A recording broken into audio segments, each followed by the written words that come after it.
Jason with you this afternoon. No Brett, but it's still a fight song Friday as we got the Vanderbilt Commodores fight song bringing us in this afternoon. They've got the big one tomorrow afternoon against Alabama. We'll talk all about that game, all the other action coming up this weekend as we've got a good slate in college football, a good slate in the NFL. We still got Major League Baseball postseason games to keep an eye on, so a lot to get to over these next 3 hours. But like I mentioned, Brett out today. He'll be back with us on Monday, so Landon Schmidt helping me out this afternoon, producing and helping me out co-host. Landon, how are you this afternoon? I'm doing good. I don't think I've ever heard Vandy's fight song. I have. I don't know if I would be able to pick it out. No, I don't think so either. Until they got to the very end where they are spell clearly out spelling out Vandy. Then Yeah. I would know, maybe. Except, I guess I was talking over that, but I still was like, what are they spelling? Yeah, V-A-N-D-Y. V. Yeah, it's like a war cry. Yeah. V. Oh, yeah. Well, I didn't know you wanted me to keep on I going. was just gonna see if you could spell Vandy, but no. I can spell Vandy. Yeah, like if you. I graduated. You know, you watch like the like Law and Order and shows like that, and they like line all the suspects up, and you try to pick out which suspect. Is Brooklyn Nine-Nine. Okay, they do it in that show. They're doing all the cop shows. But like that one was the best.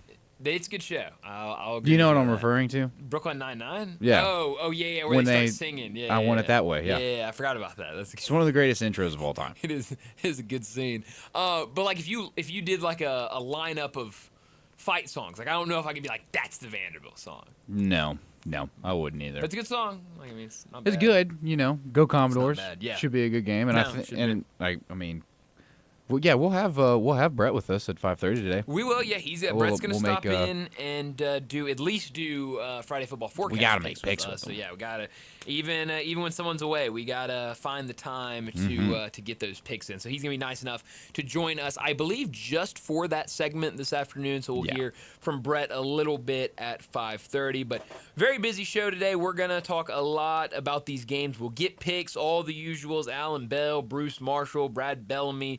They'll join us. 5 o'clock, Ty Richardson. He'll join us.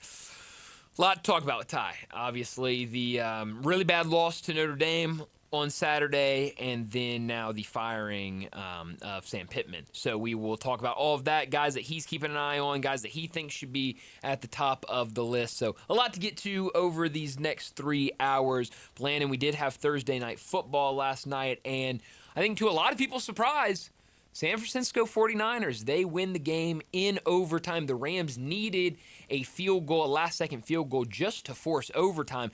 San Francisco was in control of this game most of the night, so definitely impressive with all of the talk, all of the injuries that they have going into or had going into last night's game. I don't think many people, I know that line was 8.5 when we were wrapping up yesterday. By the time game time came around, it had dropped to about 7.5, 7.5, somewhere in that range.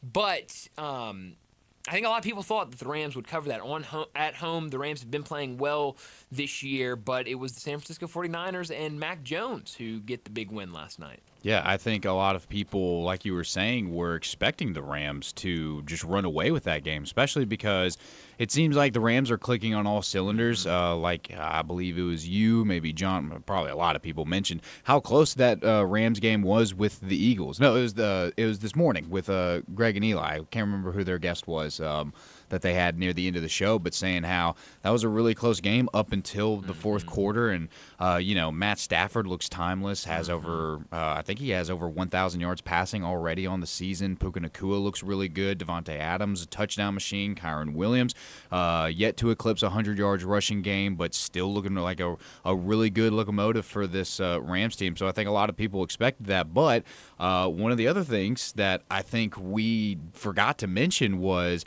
when it comes to home games for the Rams, there doesn't seem to be a lot of home atmosphere there, because if you looked at that crowd last night, it was a sea of red. You would have thought that this was a 49ers home game with how much there was not blue in L.A., but That was one of the things I was talking about yesterday is crazier things have happened in the NFL. I think Mac Jones looked really good in his first start when they got that win, and he looked really good last night too, and Christian McCaffrey absolutely exploded last night with that game. So very crazy night. I think a lot of people, like you were saying, expected the Rams to really run away with this thing, but 49ers brought the fight and brought it to the very end. And there was also some a lot of people questioning Sean McVay's coaching choices at the end. Could have had that easy field goal, decided to try to go for it on 4th and 1, ultimately failed, but a very crazy game last night. Yeah, and so, I mean, you talk about Christian McCaffrey, he exploded as a receiver. He only had 54 yards as a running back, which hurt me last night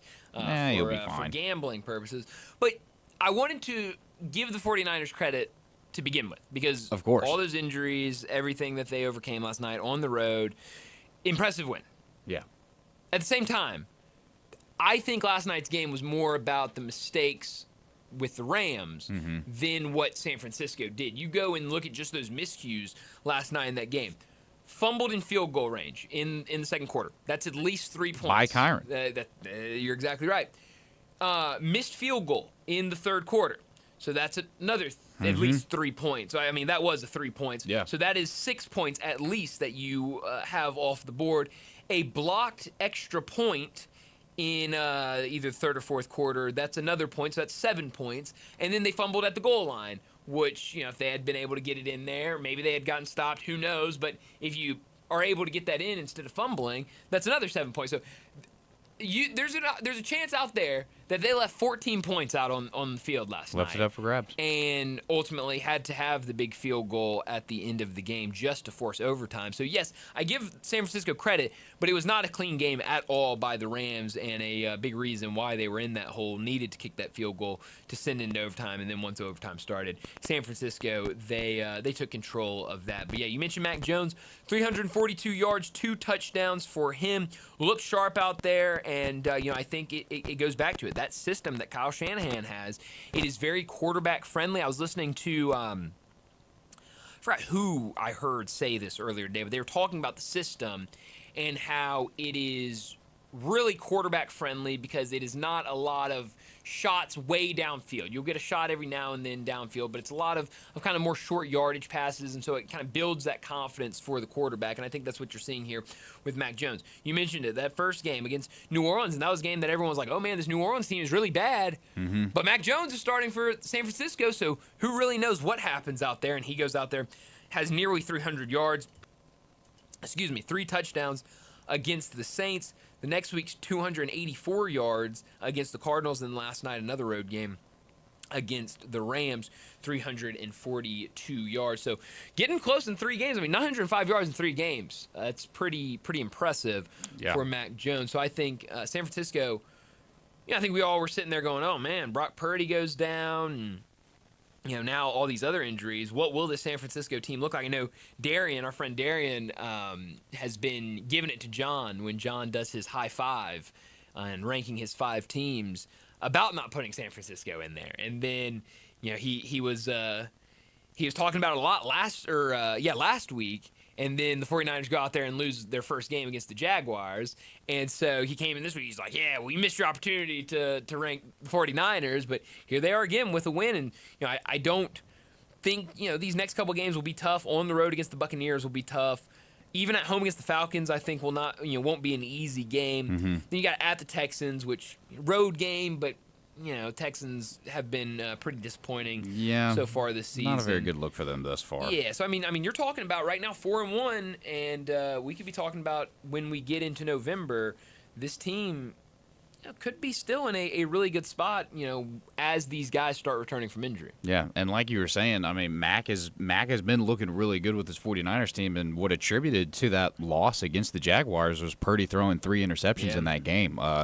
Not a very good showing. Mr. Irrelevant did not look like he's been looking. And clearly, he probably had to do something with the injury that he's suffering right now, the reason why he's out right now. But I think right now, for your money, you want to keep Mac Jones in. You want to either heal up Brock Purdy, leave him on the sidelines, whatever you want to do, because it seems like right now, whoever's in that backup role, whenever you call on him, seems to be doing good. So maybe it's this reverse psychology type thing where later on down the road, Brock Purdy's backup, and then Mac Jones starts doing bad, and Brock Purdy comes in and then does it. So I think after last night's win, granted, like you were saying, the mistakes that the Rams made, still 49ers got a big victory over a really good team, and I think going forward, that's a lot of good momentum for you. Definitely, yeah. I mean, and nobody's ever going to ask you how'd you win that game. It's just the fact that you won that game. They're just going to look at the score and say, wow, they won. No, so definitely an impressive win for the 49ers. Over in Major League Baseball, we talked a lot about the first game yesterday, Tigers and Guardians. Tigers won that game to advance against the Guardians. The second game, Cubs, a 3-1 win over the Padres. The bats were hot for the Cubs. 13 hits. They were able to score 3 runs off those 13 hits. Some controversy out there about some of the calls. There's one call. It was a ball. They called it a strike, and the Padres were not very happy about that. And actually, hilarious. I don't know if you've seen this video, but at baseball games, obviously, the umpires have a locker room and an area for themselves. Well, a lot of times, that locker room, you have to go through one of the team's dugouts to get to that area. Sure. And so from my understanding of seeing the video is that the umpire's locker room, you had to go through the Padres dugout to get there. So they have to go into the Padres dugout and then down to the clubhouse to get to their area. And so after the game last night, they're walking down, and I'm talking Padres players and coaches having to be restrained, held back, because they are trying to go after these umpires because they felt like the umpires' calls were the reason that they lost that game against the Cubs. Now, only 1 run on 7 hits. I think, bigger issues out there than maybe a couple calls by the umpires. And my condolences to you and Brett. I picked the Cubs. Yeah. In lieu of y'all taking the Padres. Yeah, I picked the Padres. That's okay. The Cubs team's kind of growing on me. Yeah. Well, we all struck bad. out with the Guardians, but I think so now you and I hit with the Dodgers. Yeah. Right? And I definitely picked the Dodgers. I picked the Yankees, so. Yeah, and I went out on the Red Sox. You went with the Red Sox. That's your team. Not your team, but that is the team that you had high certainly hopes not my for team, but that was the team season. I expected to go a little bit further than what they did. Well, I'm glad you brought that game up because that one was fun, especially if you were a Yankees fan. All 4 runs came in 1 inning. The bottom of the 4th inning, they score 4 runs. But we talked about it yesterday of the young pitchers on the mound for both of these teams, which I thought really surprising. Connolly Early was on the mound for the Boston Red Sox, 23 years old, and on the mound for the Yankees, got to be careful with this one, Cam Schlittler was on the mound for the Yankees, and he was awesome last night. 24-year-old starting pitcher, was called up earlier this season. I can't remember exactly when they made the decision to call him up. He's not been called up for long. According to ESPN, his first start was back in July. July 9th was his first start, according to ESPN. So has not been up for very long, but has been impressive since he's been called up. A 2.96 ERA so far this season. He went out there, and he was awesome last night. 12 strikeouts, allowed 5 hits, no runs in 8 innings. Pretty much gave the Yankees every single thing that he could and that the Yankees needed last night. On the other side, Early, he gives up 3 earned runs on 6 hits, lasted 3 2/3. But Schlittler was the story last night for the Yankees. He's been a good, and it's something that I do enjoy about baseball. Major League Baseball is everyone talks about such a long season. I mean, it is. It is a very long season. It is a very long season. And there's pros and cons to it being such a long season. Of course. But I do think one thing that is fun about it is that you'll have a guy, which, we'll use Schlittler as an example. This is a guy that, under 3 ERA this season, in his first half season with a major league team. He's under a 3 ERA. He's got a positive win-loss record, 1.22 WHIP. He's been really good this season.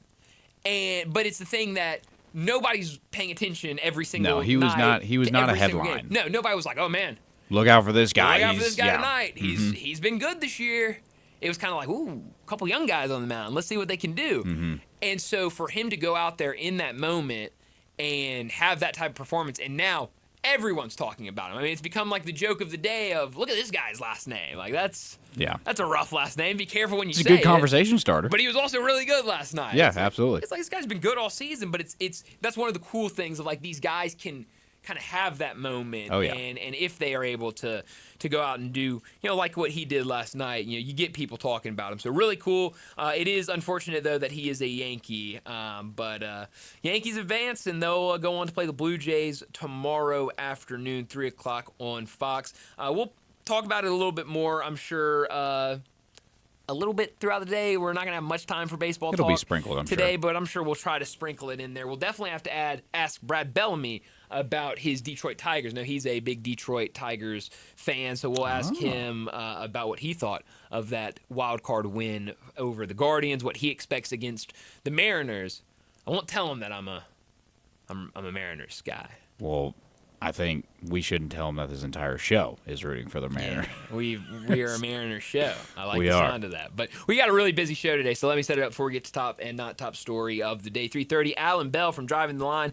He'll join us. We'll talk some wagering with him. We'll get to a lot of NFL games with him, but we'll also get his favorite bets for college, and we might also get to a couple of these game ones in the divisional series in Major League Baseball. 3:45, talk a little bit about tomorrow night's game, Tulsa and Memphis. Another opportunity for the Tigers. How about this? Tigers with an opportunity. I'm sure it's one of those things where you see it and you know it, but I don't know if it's talked about as much. Tigers have an opportunity to become bowl eligible tomorrow night. I mean, while that is amazing, I think that's the expectation for this Tigers team going forward. But the fact that it's coming this soon. Wait for it. Okay. Getting ahead of yourself. They would be, if they win tomorrow night and get bowl eligible, the first team. One of 3 teams that could get bowl eligible tomorrow. Who are the other 2? Vanderbilt, and I forgot who the third team is. But Vanderbilt is 5-0, and they can get 6-0 tomorrow night. And then, let's see. I can look that up, I think. Yeah, that seems easy to figure out. That seems like it's something that I can Man, maybe how do. great would that be if Vandy wins tomorrow and become over Alabama to become one of the 3 teams to be bowl eligible first? So, looking at the teams that are 5-0, okay, so that's what you got to look at. Teams that are 5-0. There are a lot of teams that are 5-0, but I believe a lot of these teams have buys, or they're off tomorrow. They have off weeks tomorrow. Did you find who it was? I'm still looking. It's Iowa State. Okay, so Iowa State is the other team. Has a chance against Cincinnati, who Cincinnati is favored in that game this It must Saturday. be at Cincinnati, if I had to guess. It sure is. Interesting. Only yeah. 1.5 points, though. So we have 1, 2, 3, 4, 5, 6, 7, 8, 9, 8 teams that are 5-0, but most of them are not playing tomorrow. So 3 teams that could become bowl eligible tomorrow, and the Tigers are one of them, so it could be a really big opportunity for them tomorrow night against Tulsa. We'll talk about it at 3:45. 4 o'clock, Bruce Marshall from Vegas Insider and CBS Sports. He'll join us. We'll talk some wagering with him. We'll do mostly college football with Bruce, but we'll get to a little bit of NFL towards the end of our conversation. 4:30, Brad Bellamy from Landers Ford. He'll join us. We'll talk a little bit about Landers Ford, but then also get to his Landers locks of the weekend. 4:45, we'll get to big number of the day. 5 o'clock, Ty Richardson from ESPN Arkansas. He'll join us. We'll talk the Razorbacks and the SEC. 5:30, we'll get to our First National Bank and Trust Friday football forecast. And 5:45, we'll wrap up today's show. We'll wrap up this week with Moe's Crunch Time. Well, let me remind you, we're in our Family Leisure Studios where family and fun come together. It's the world's biggest spa sale going on right now at Family Leisure. Spa starting at $29.99, and swim spas now up to 30% off. Floor model specials, they're going on as well, and cold plunges are now starting at $49.99. Get a free umbrella with purchase of select patio furniture sets, and don't forget about those swimming pools. Even though the leaves are starting to change colors, we're starting to walk into fall, it's a perfect time to get ahead of next summer and get that pool purchased. The clearance pricing, it goes through the end of October, so buy now and save on that price increase. Don't forget about the special financing. It's available, but only at Family Leisure, 2120 Whitten Road, just north north of I-40. Well, you can be a part of the show today. Text or call the Sissy's Log Cabin listener line, 901-360-8255. Would love to hear from all of y'all on anything and everything that we talk about this afternoon. Again, the Sissy's Log Cabin listener line, 901-360-8255. Always appreciate Sissy's Log Cabin being a part of the show. And we also appreciate Lexus of Memphis for sponsoring this first hour each and every afternoon. Brett tells you every single afternoon about the great vehicles they have over at Lexus. So make sure you stop by there this weekend or next week and look at those beautiful models and get yourself into one. New month, new car. Sounds good to me. We definitely appreciate them being a part of our first hour each and every day. Well, let's go ahead and get to top story of the day. Top story of the day. Well, my top story of the day, it is the football action that we have this weekend. Kind of a limited slate, especially in college football. A lot of teams off this week as we're starting to kind of get in that time of year where teams get their off weeks. But you look at some of the bigger games and they are there. Talk about a really good one that, you tell me, I don't feel like has gotten enough talk or headlines this week, and I think it's mainly because of one of these teams losing last week against Virginia, and that is Florida State hosting Miami tomorrow night. Yeah, this would be a much bigger game, and I'm sure a much more talked about game if both these teams were 4-0 undefeated. Heck, we might be talking about game day at Florida State instead of I think so. at Alabama. But I still think this is going to be one of the better games of the day. Oh, absolutely. There's a rule that I like to live by when it comes to betting on college football, and it's home dogs on a weekday.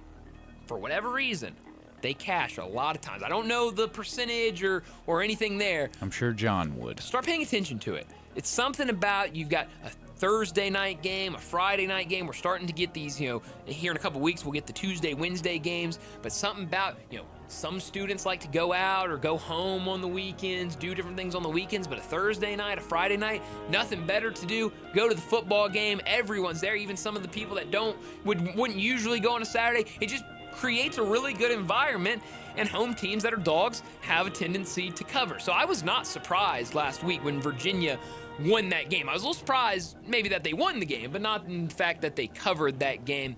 On the road, it got tight. Florida State had an opportunity to win that game.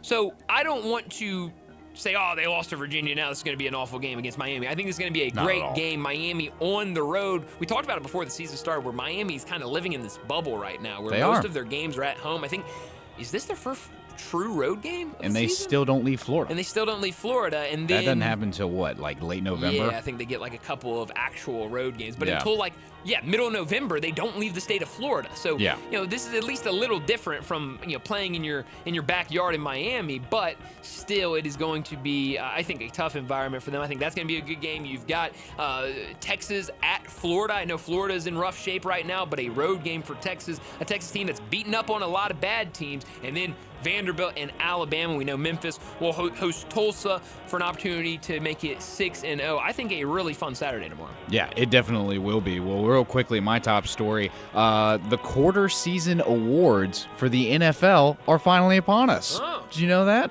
I didn't. We have some front runners for all of these NFL awards. They're kind of all over the place. I think some of them you could easily predict, some of them you could easily guess. But when it comes to Defensive Rookie of the Year, this is probably the award that is the most up in the air right now. These are three names that do not jump off the board as, that's the guy I was thinking it was going to win it. Right now, Bill Barnwell, who released this article, says his top three candidates are Andrew Makuba, safety for the Eagles.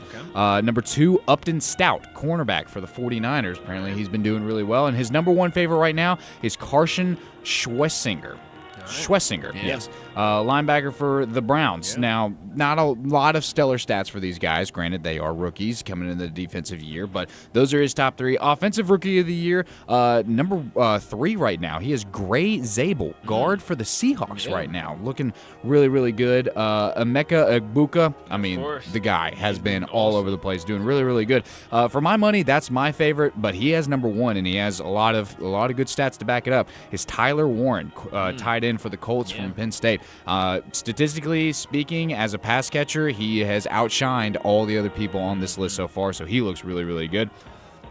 Protector of the Year, which is the new award that the NFL is releasing this year. The front runner and likely the person who's going to win it, barring injury, Penei Sewell. I mean, he's the name that you know as a lineman in this league. So Penei's the front runner there. Coach of the Year, number 3, Sean McVay. Number 2, Shane Steichen. There's actually a lot of Colts love on this list as we keep going. And then number 1, more Lions love, Dan Campbell.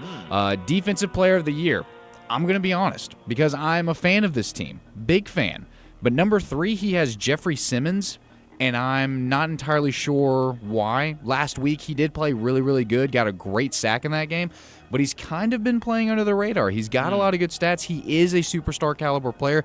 A little bit surprising to me. The other 2 guys is Myles Garrett, and his front runner by a mile is Nick Bonito, the edge rusher for the Broncos, which statistically speaking, he's the best player right now. Offensive Player of the Year, Jonathan Taylor, Jackson Smith and Jigba, and number 1, I love this pick, Puka Nacua. Puka Nacua was good last night. Very good. He's been good all season. An MVP right now. Number 3, Lamar Jackson. A little bit questionable. He's injured. Hasn't looked super duper good. Number 2, Daniel Jones. Daniel Jones on the list for MVP favorite right now. Sign me up for that. And number 1, not going to be anybody else but Josh Allen. Yeah, it makes sense. Not top story of the day. Well, my not top story of the day, I'll be quick with it. It is the divisional series. They get started tomorrow afternoon. Chicago, Milwaukee, Yankees, Blue Jays, Dodgers, Phillies, Tigers, Mariners. Feels like it's going to be a lot of fun in all of these series. And as you would expect, all of the home teams favored to win game 1. I'm sure favored to win the series as a whole. But I'm sure, as you could also guess, the shortest favorites, home favorites, the Blue Jays who are hosting the Yankees, the Phillies hosting the Dodgers. So I'm excited about all these games. Should be a lot of fun as we get started tomorrow afternoon. Incredibly quick, my not top story is the NFL injuries that are recorded. There's a lot of people on the injury reserve. There's a lot of people who are out this weekend, a lot of starters who are not playing. And this is a very injury-ridden year, and I don't know what exactly is the reason for it, but there's a lot of stars who are out, and it's a little bit concerning so far. Yeah, no, it has been. I know they just flashed the breaking news on ESPN that Lamar Jackson is officially out for Sunday's game. Cooper Rush will be the starter for them. So, yeah, we'll definitely have to talk about that in our next segment with Alan Bell. But that'll do it for top and not top story of the day. Let's go ahead and get to our first break, and when we return, we're talking some wagering. Alan Bell from Driving the Line, he joins us next. Add a little fun to your lunch break. Join Johnny Radio for Sports 56 Happy Hour from 11 to 1 every weekday on Sports 56 and 98.5 FM.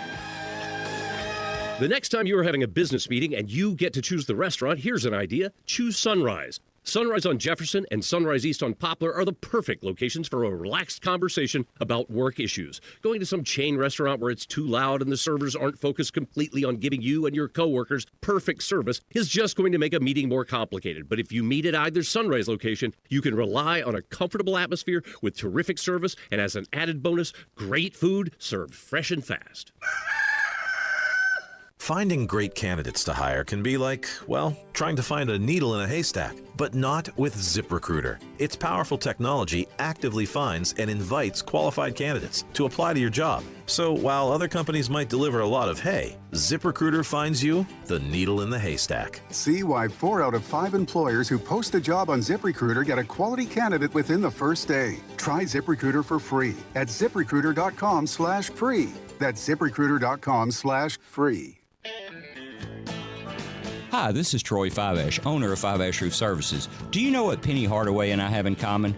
We should both be in that building celebrating the best basketball players of all time. Of course, I'll have to buy a ticket to get in, but he should already be there.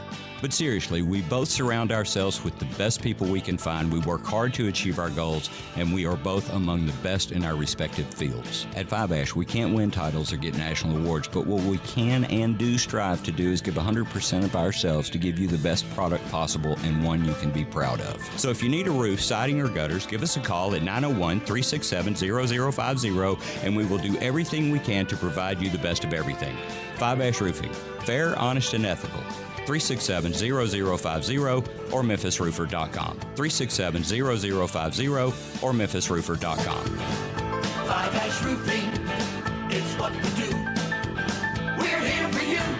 NST's been taking down insurance giants for over 35 years. Big firm power with hometown heart? Yeah, they don't play. It's that combination that has helped them win billions for their clients. NST is the way to go. Call 683-7000. Sports 56 traffic.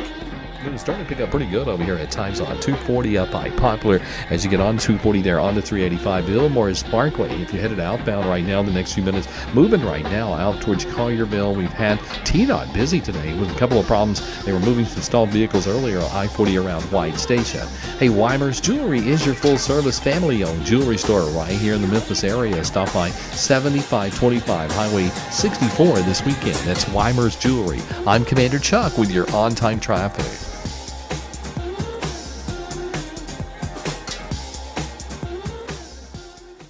Now back to Sports Time on Sports 56 and 98.5 FM. This hour is brought to you by Lexus of Memphis. Here are your hosts, Brett Stats Norsworthy and Bryant Dacus.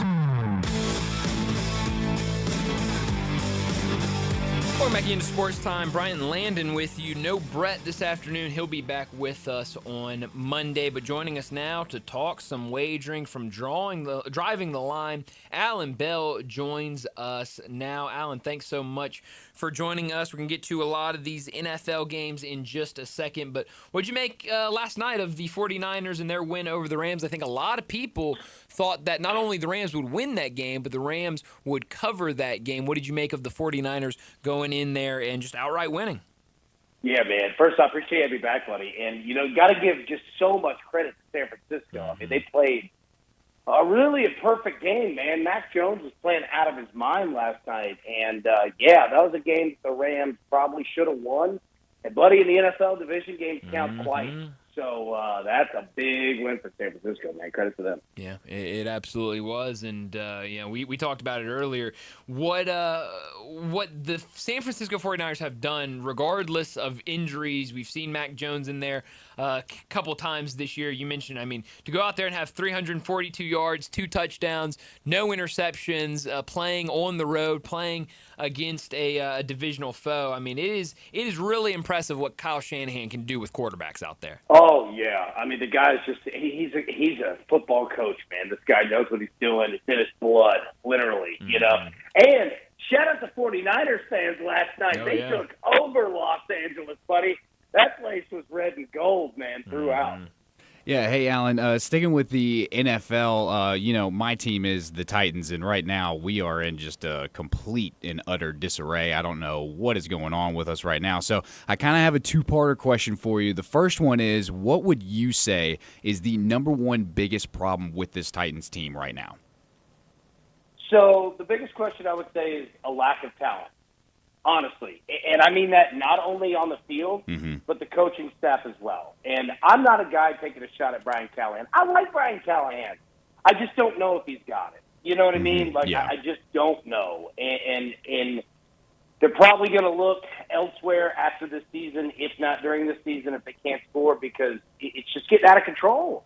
I mean, they literally cannot score points, man. So, yeah, that would be number one. Yeah, I agree with you there. I think there's, I mean, you could almost point and choose anything that you wanted to, and it would be a problem with the Titans right now. So my follow-up question to that is, what do you think right now is the most fixable problem for the Titans?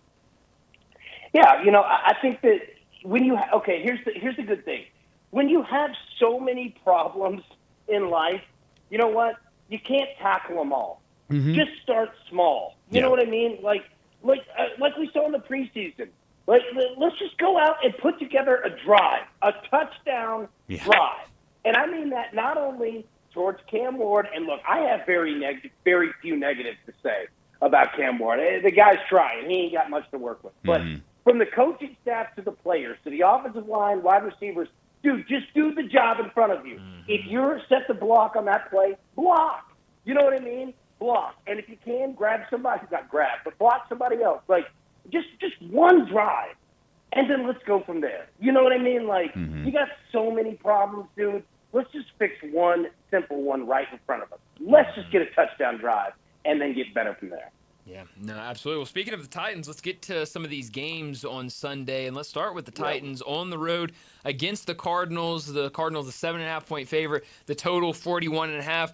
Alan, I'll be honest, we do a segment on Friday afternoons called our Friday Football Forecast where we make picks against the spread for the weekend. I tried to give the Titans a look last week, and I got yelled at by one of my friends because he was like, why in the world would you do that? He is a Titans fan, so I can give him he can do that. He can yell at me for betting on his team.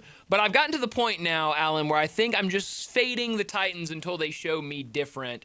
What do you think about this game?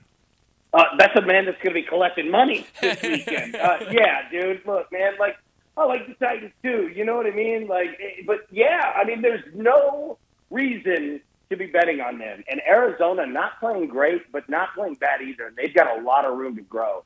Watch out. This is a get-right week for Arizona, kind of a needed one.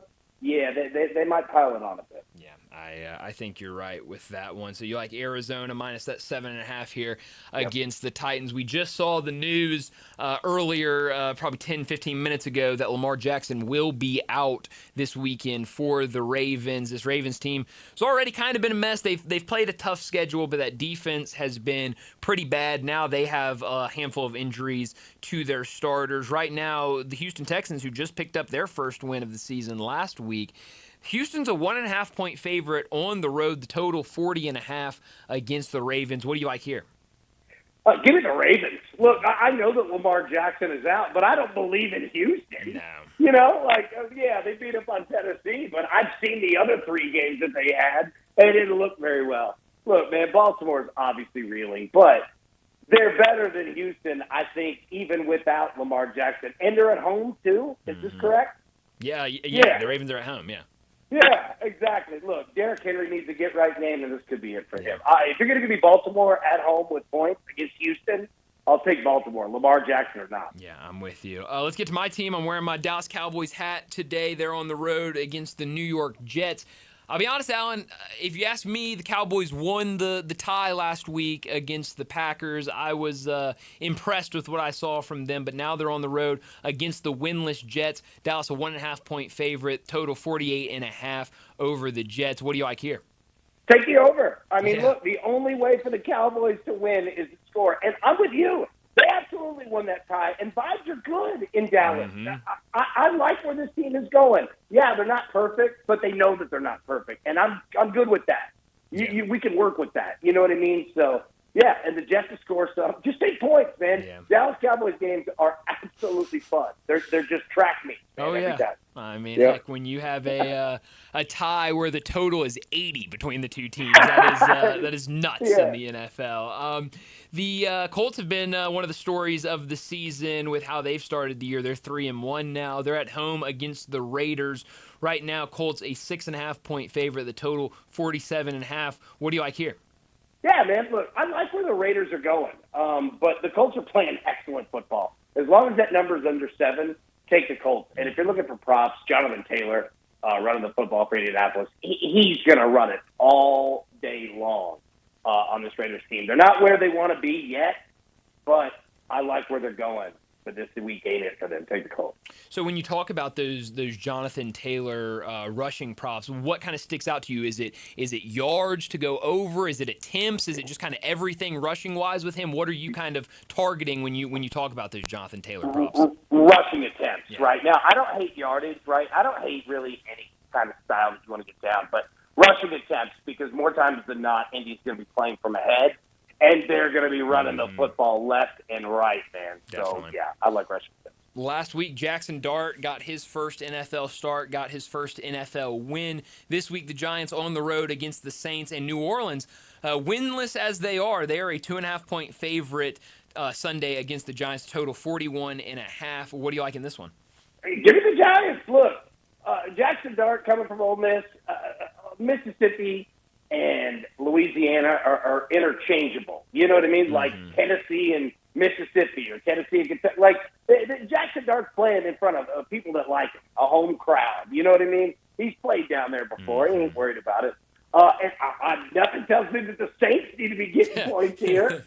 I'll give you the Giants, man. I'll roll with the good vibe. Definitely one of the better games this week, and we've talked about a lot of winless teams to start this segment. But a good game on Sunday: the Broncos and the Eagles. Eagles 4-0 on the season. Broncos 2-2. Had a nice win over the Bengals earlier this week on Monday Night Football. But at home, the Eagles a 4.5-point favorite. The total 43.5. What are you seeing here?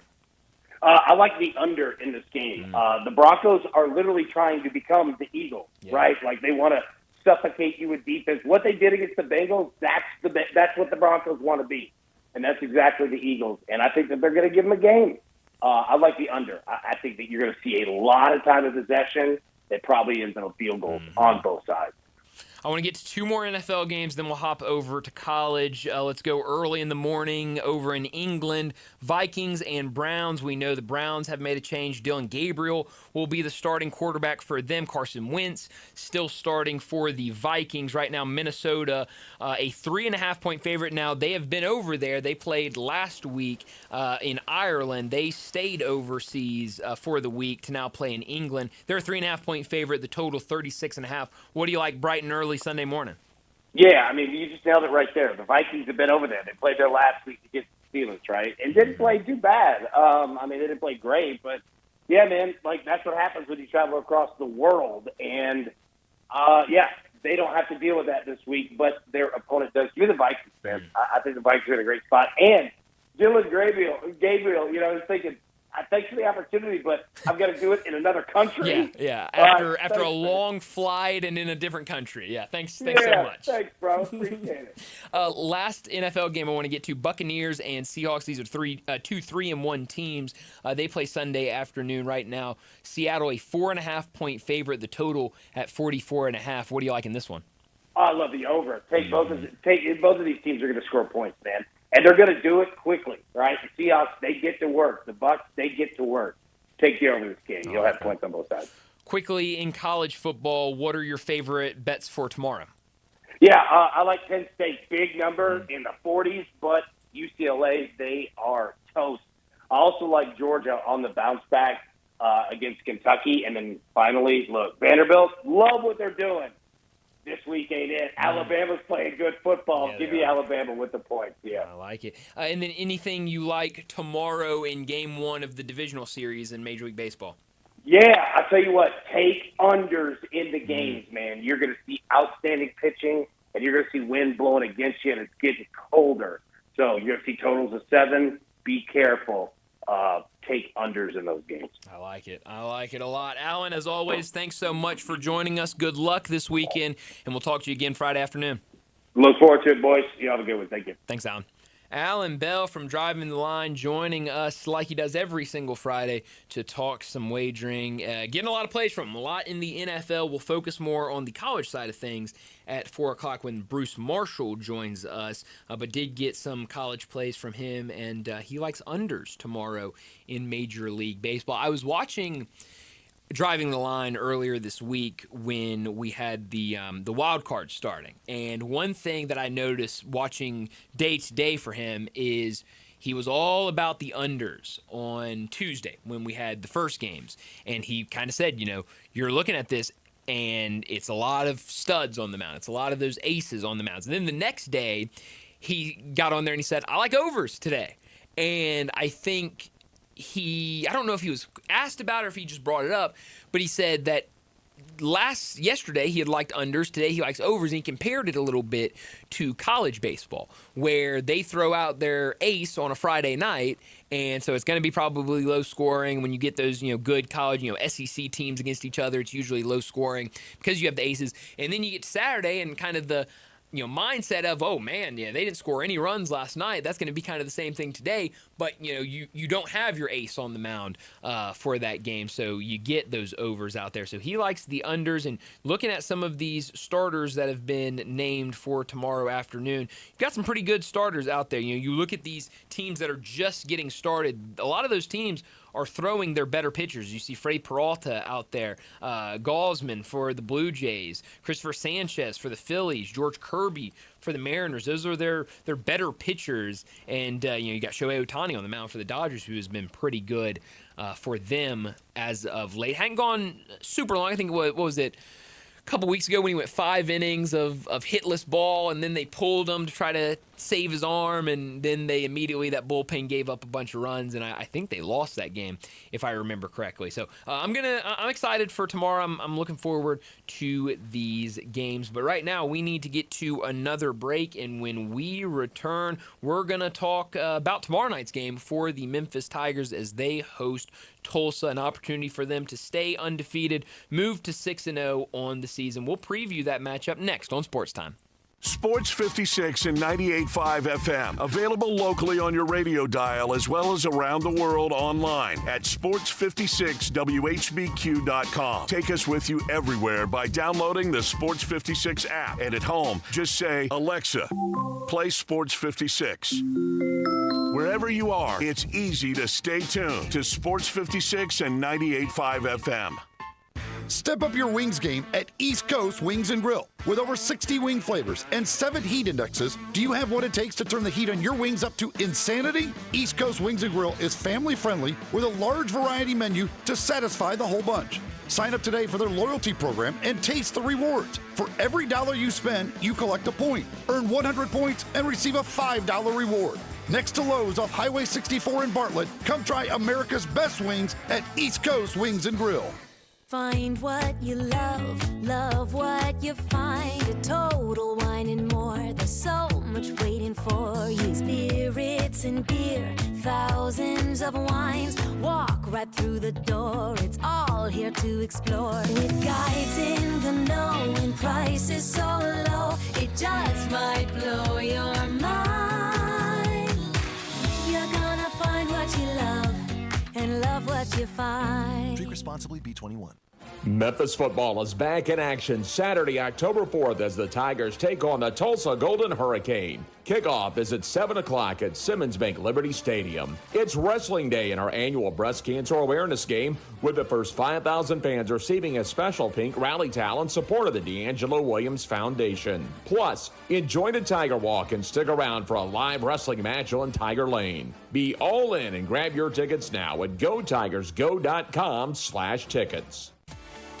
At Jason's Deli, when you're dining in or picking up curbside, you can expect wholesome food and no surprises, just delicious sandwiches, crisp salads, and quick quality meals made with the freshest ingredients and no artificial trans fats, MSG, high fructose corn syrup, or artificial colors and dyes. Around here, a lot of thought goes into what we put into our food and what we take out of it, because you're not just taking a bite, you're getting a taste of who we are. New items are constantly being created to expand our menu for all tastes and special diets, with vegan and gluten-free options available. Convenience and on-time delivery you can count on. It's just a click away at jasonsdeli.com, so whether you need to feed 5 people or 5,000, the team at Jason's Deli, they have the credentials and the commitment to keep you satisfied. Freshness is nearby at Jason's Deli, with locations at Ridgeway in the Park Place Center, Poplar and Highland, Germantown Road in Cordova, and on Goodman Road in Olive Branch. Jason's Deli. It's wholesome food and no surprises.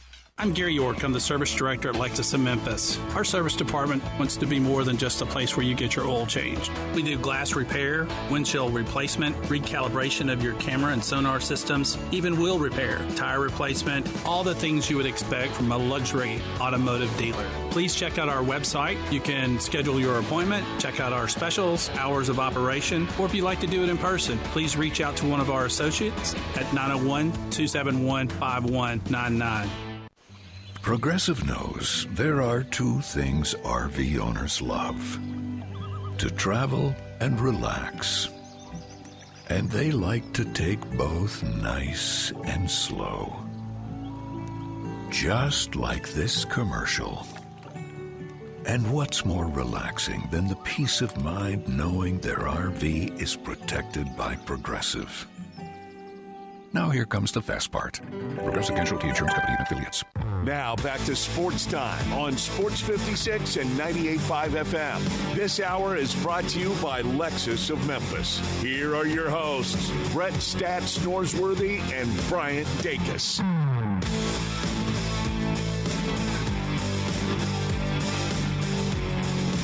Well, tomorrow night, 7 o'clock, the Memphis Tigers return home to take on Tulsa in another conference matchup for them, and this one being at home, first home conference game of the season. And first time Tigers have been at Simmons Bank Liberty Stadium since beating Arkansas. So I know a lot of people excited to get out there tomorrow afternoon, tailgate, and then see this game. We talked about it earlier, Tigers with an opportunity to get to 6 wins, which would mean another year of bowl eligibility. And it is crazy looking at kind of the large picture and going back in Memphis history of what you said in the first segment. When I brought up the fact that Memphis has an opportunity to get to 6-0 tomorrow and be bowl eligible, before I got to the fact of what I really wanted to talk about, them just being one of the first teams in all of college football to get bowl eligible, you said that it feels like that's a given at this point, that people expect the Tigers to be bowl eligible. And I think you're right, which it just shows where this program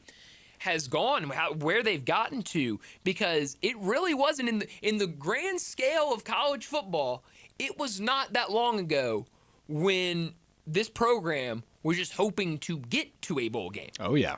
And so the fact that they have gotten to this point, and we talk about it all the time, of being on that list of the most consecutive bowl appearances in college football, and that list of not many teams, the Tigers are right there. And so the fact that we're saying, oh yeah, of course they're going to get bowl eligible. Well, that's not something to celebrate. It really shows where this program has gone and where they're at right now, which is a really big thing. But tomorrow night it will be against Tulsa, a Tulsa team that is coming off a loss against Tulane. Last week it was the game right before Memphis kicked off. It was on, I believe, ESPNU, if I remember correctly. Against Tulane, it was a 31-14 loss for Tulsa, but that comes after a road win at Oklahoma State, the game that got Mike Gundy fired from Oklahoma State. And I was thinking about it throughout the week of this matchup and kind of reading some different things, and I remembered what Jonah said. It might have been Monday, it might have been last week. I don't exactly remember when he said it. I guess it was probably Monday when he said it, but he said it something along the lines of he was impressed with how Tulsa dominated the line of scrimmage against Oklahoma State. Even though Oklahoma State's not a very good team, they fired their coach. They're very clearly in a bad spot right now. That he was very impressed that an American team like Tulsa, that is also in a rebuild right now, first-year head coach in Trey Lamb, that they were able to dominate against a Big 12 offensive line the way that they were able to. Now, it wasn't like that last week. Tulane did a much better job last week than Oklahoma State did. But this is going to be a game, I bring up the lines of scrimmage because this is going to be a game that comes down to the running backs. You look at Memphis and what they've been able to do with Greg DeWosier and Sutton Smith, back-to-back Doak Walker Award winners for Player of the Week. With both of them, Sutton Smith against Arkansas, nearly 150 last week. Greg DeWosier with 200 yards rushing. But on the other side, for Tulsa, they have a running back in Dominic Richardson that has 490 yards rushing this season. According to Jonah Dillon, that is 11th in the country in most rushing yards. So these are going to be two teams that are going to want to run the ball, and I think very clearly Memphis has the upper hand with what they're able to do running the ball and how many weapons they have running the ball. But if you like ground and pound offense, if you like the rushing attack, tomorrow night, that's a game for you. Yeah, I think I was looking at those numbers too, and for this one guy to have 490 yards, I don't think that's not to say that our running backs wouldn't have that. I think the important thing to remember is that we have Sutton Smith and Greg DeRosier back there, both getting a lot of carries, both getting a lot of yards. So them combined, along with Brendan Lewis, we're absolutely blowing them out of the water when it comes to this rushing attack. But I remember I was talking to somebody earlier this week, and they said that I did the same thing, that Tulsa has that big upfront presence that they have, that they can dominate the line. But I think going into this game, Memphis also has that. We have some big guys there. We have the ability to do so. And you just look at the games we played at this point in the season.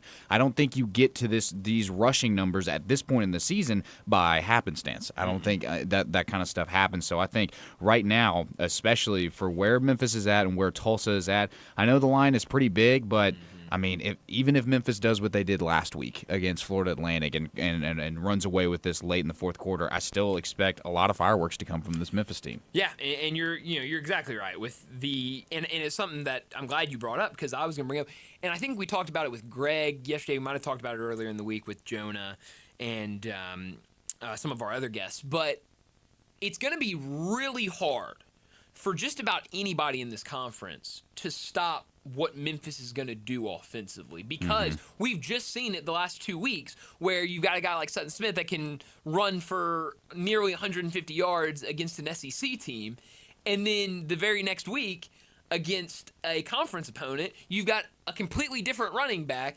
that runs for over 200 yards. And then on top of all of that, the guy that has the most carries is the quarterback because he's just getting out and using his legs and scrambling or design runs, whatever it might be. He's a threat with his legs. So you have 3 legitimate threats that can hurt you. And then, we're talking about those top 3 guys. You've also got different type of backs like, Bodiford, who, can come in and get a couple of yards on the ground. You've got Peasant, who I think is banged up. We haven't seen much of him lately, but he's a guy that can come in and kind of be a change of pace back. So, the way that Memphis can hurt you or any team in this conference, it just feels like it's going to be hard for opponents to stop them, and I think that's where Memphis is going to have the advantage in every single game. And so before we get to break, and I don't love to do this because I want people to go and read people's work, and so I don't like quoting exactly what Jonah Smith or Jason Munns or anybody writes because I want people to go and read them. So please go and read Jonah Dillon's preview, but I have to share this, and I hope Jonah's okay Go with for it. In his prediction, I will not say what he predicts the score to be because I want people to go and read that. This is what he said. DeWosier and Smith each go over 100 yards, or sorry, go for 100 yards on the ground. So, I mean, that's doable. If both these guys, because I think it's going to happen. Oh, yeah. There's going to be a game this season. Oh, certainly. Where both of those running backs go for over 100 yards rushing, and when that happens, it should be a massive story in college football because I agree. It's big when one player gets to 100 yards rushing in a game. That's a feat. Much less 2 running backs on the same team get to 100 yards rushing. So I'm excited for tomorrow, 7 o'clock at Simmons Bank Liberty Stadium. I hope a lot of people go out there and support. We've been talking about it all week.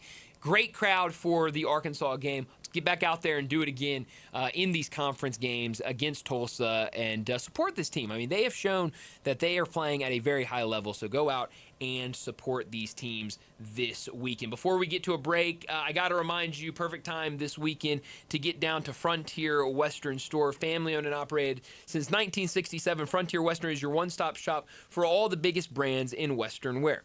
They're the one-stop shop for Carhartt in the Mid-South, but they've also got you covered with plenty of other brands when it comes to shirts, shorts, jeans, outerwear, whatever you're looking for, they've got it. If you need a new pair of jeans, well, Frontier Western is the perfect place you got to go to. They've got all the brands from Ariat all the way down to Wrangler, and you'll love how easy it is to find the perfect size and style for you. While you're there, check out Frontier's world-famous boot showroom. Whether it's work boots or dress boots, Frontier Western has you covered for the entire family with plenty of in-stock proven classics like Ariat, Dan Post, and Durango, and that's just to name a few. And hey, I'm going to Memphis this week, and I know a couple of country artists out there. Maybe you want to go get that new fit for the concert this weekend. Frontier Western, it's the perfect place to go because their prices are lower than online and chain stores, so you know you'll be getting the best deals. Head down to 5880 Goodman Road in Olive Branch. Check out the entire selection, open Monday through Saturday, 9 a.m. to 7 p.m., and Sundays, 1 p.m. to 6 p.m. for Frontier Western Store. Well, we got to get to a break. Wrap up this hour. When we return, more wagering. Bruce Marshall, he joins us next.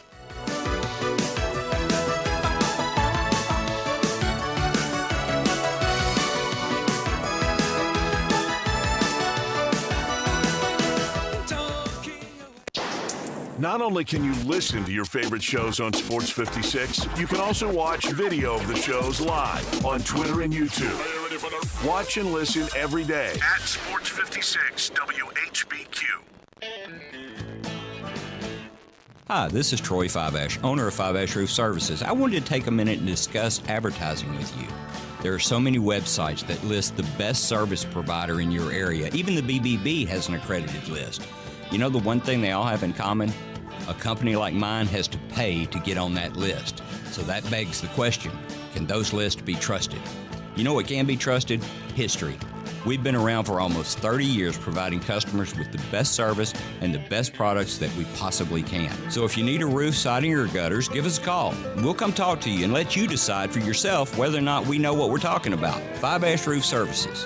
Best products, best warranties, and in many cases, the best price. We're fair, honest, and ethical. 367-0050 or memphisroofer.com. 367-0050 or memphisroofer.com. 5 Roofing, it's what we do. We're here for you. When life crashes into you, literally, NST Law doesn't just show up with a briefcase. They show up with heart. They sit with families after devastating wrecks, look them in the eye, and say, we've got you. No scripts, no legal jargon, just real people fighting for real justice. If someone turned your life upside down, NST helped you stand back up. They've been doing this for over 35 years and have won billions for their clients. NST is the way to go. Call 683-7000 or go to nstlaw.com. Looking for sports in all the wrong places? Try the Owner's Box Sports Bar and Grill in Lakeland's Town Square. Fun, exciting, friendly, and comfortable with wall-to-wall TVs. 24 taps for all your beers, including $3 domestic and $5 craft pints on Mondays. Monday through Friday, 3 to 6 happy hour. Music bingo Tuesdays. Daily specials and online ordering. The Owner's Box Sports Bar and Grill in Lakeland's Town Square. Highway 70. Check Facebook for daily specials and weekend music at the Owner's Box. Since 1948, in the alley, the Rendezvous. I'm with John Burgos. John, what's going on in the Rendezvous? Brett, after 76 years, we've decided to expand our product line. Anyone who's tasted our ribs is familiar with our vinegar based. It's now available in a 32-ounce jar. It's so good to baste or marinate all meats. I even put a little bit on turnip greens. Something we've been using at the restaurant or at our house has been the Greek seasoning. My father was a cook, but my mother was a chef. And she was the one that put Greek seasoning on everything from a Mediterranean diet or a steak. My mom used it on soup, salad, veggies, fish, any meats. It's a great seasoning and a flavor enhancer. My brother Nick figured out salt and pepper was more than just McCormick's and Morton's. He's come up with a perfect blend we use to coat our shoulders and our brisket, and he used to make it for his friends as Christmas gifts, and they loved it. All these products are available at the Rendezvous or online for shipping as gifts and in many grocery stores. And if they're not in your favorite grocery store, ask your grocer to stock it. A beloved family affair and still going strong since 1948, the Rendezvous. Sports 56 traffic. Good afternoon. TDOT's been working overtime this afternoon on several different calls. Right now, they're just busy with a couple of disabled vehicles up and down. 240, last time I saw them was around Perkins. 240's gotten heavier as you get on to 385 Bill Morris Parkway going outbound. It's also increased coming off I-40 there onto Austin P. Highway going outbound. Weimer's Jewelry wants you to know they are your full-service, family-owned jewelry store right here in Memphis. Stop by and see them this weekend at Weimer's Jewelry. I'm Commander Chuck with your on-time traffic. We are Sports 56, WHBQ Memphis, and W253DF Memphis with John Harden, weekdays from 11 to 1. Now back to Sports Time on Sports 56 and 98.5 FM. This hour brought to you by Landers Ford in Collierville. Here once again are Brett Norsworthy and Bryant Dacus. And she says, I wish that I could be like the cool kids.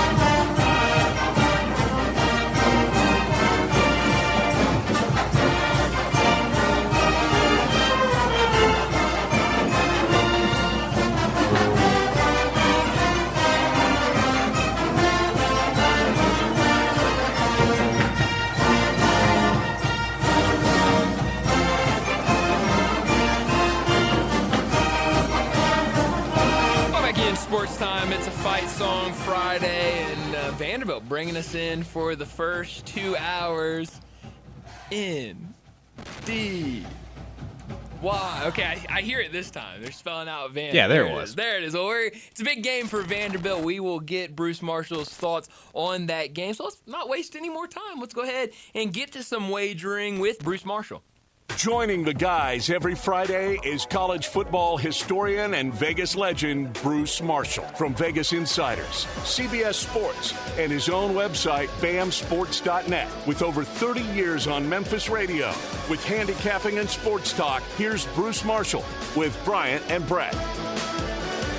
Bruce Marshall joins us now to talk some wagering. Bruce, thanks so much for joining us. A lot of games to get into, but we had the Vanderbilt fight song bring us in, so let's start with that game, a top 25 matchup. The first time these two teams have met both inside the top 25. College Game Day will be there tomorrow morning. Alabama, an 11.5-point favorite, the total at 56.5. What do you like in this game? I like Vandy Bryant, and we're seeing that. I'm seeing actually a couple of outlets up to 12.5 now. So somebody's betting on Alabama. Of course, there was that 40-35 last year, first win in 40 years for Vandy over Bama. You know, the real remarkable thing about that win last year was apparently the Vandy fans carried both goalposts out of the stadium and to the Cumberland River where they dropped them in. But I know Nashville pretty well, and that's a long walk. I mean, from campus to the Cumberland. It's not like where the Predators Arena, where Bridgestone is, just right up Broadway. You can just go down and dump it in the river. You had to walk pretty far with that. So hats off to the fans who took those goalposts all the way to the Cumberland last year. Now, what about this week? I am, first of all, Bama looked good last week, but I need to see that happen a little bit more consistently. There were some games last year, Missouri game, LSU game, opener against Western Kentucky, where Alabama looked like the best team in the world. But they did find a lot of banana peels. Now, they were all the way from Tuscaloosa, including that opener against Florida State. So maybe that was just a one-off against the Seminoles. And Ty Simpson looks a lot better. By the way, one good half of football from Simpson at Georgia, and he's now up to, I'm seeing him number 2 on the Heisman boards right now. So that's what being a Bama quarterback can do for you when you have a good game like that. But that game last year, a couple things. One, Vandy had over 42 minutes of possession in that game. Bama could not get the doors off the field because of Pavia continuing to confound them. And one thing about Diego, by last November, he started to slow down a bit, but he was taking a lot more hits last year. Through 5 games last year, he'd already taken 108 hits from what I am reading. This year he's only taken 65, so he's not that beaten up yet. And when he's good, Vandy is good. Also, one other thing here. The best thing Clark Lee did, and something that some of these schools really got to look at when they're hiring coaches and the carousel is already spinning, if you get a good football GM there who knows how to work the portal, that's half the battle right there, if not more. And Barton Simmons is one of the best in the country at that for Vandy. He was 247 Sports, and that was one of Clark Lee's first hires there. And he has really figured out how to work the portal, and that is an art. He knows how to do it. The guy at Texas Tech, Blanchard, knows how to do it. But other places, UCLA and others, they don't know how to work the portal. Vandy knows how to work it. This team's got talent. I don't think it's a fluke at all. They're undefeated. I'm going to take the doors plus the points. I'm not sure they can win it, but that's too many points. 34-27, Bama on my score forecast. But I'm taking the doors. And let's see if they can bring one back to Music City. I think they will at least bring back a spread cover. We'll see. Well, I'm with you on that. I think Vanderbilt has a really good opportunity to cover. And I want it to be very clear to everyone listening that you just take them with the points covering. But if, and I know if is a very big word, if Vanderbilt wins this game on the road, you look at last year, kind of the same exact thing for Alabama. They beat Georgia on September 28th, and then their next game, October 5th at Vanderbilt, they lose to the Commodores. If this season they beat Georgia, and then the very next week they lose to Vanderbilt, what will the reaction be from Alabama fans? Nuclear, I think. I mean, they're bad enough whenever they lose. In DeBoer's favor, I mean, all of these banana peels have come away from Tuscaloosa. They have generally been taking care of business there at Bryant-Denny Stadium.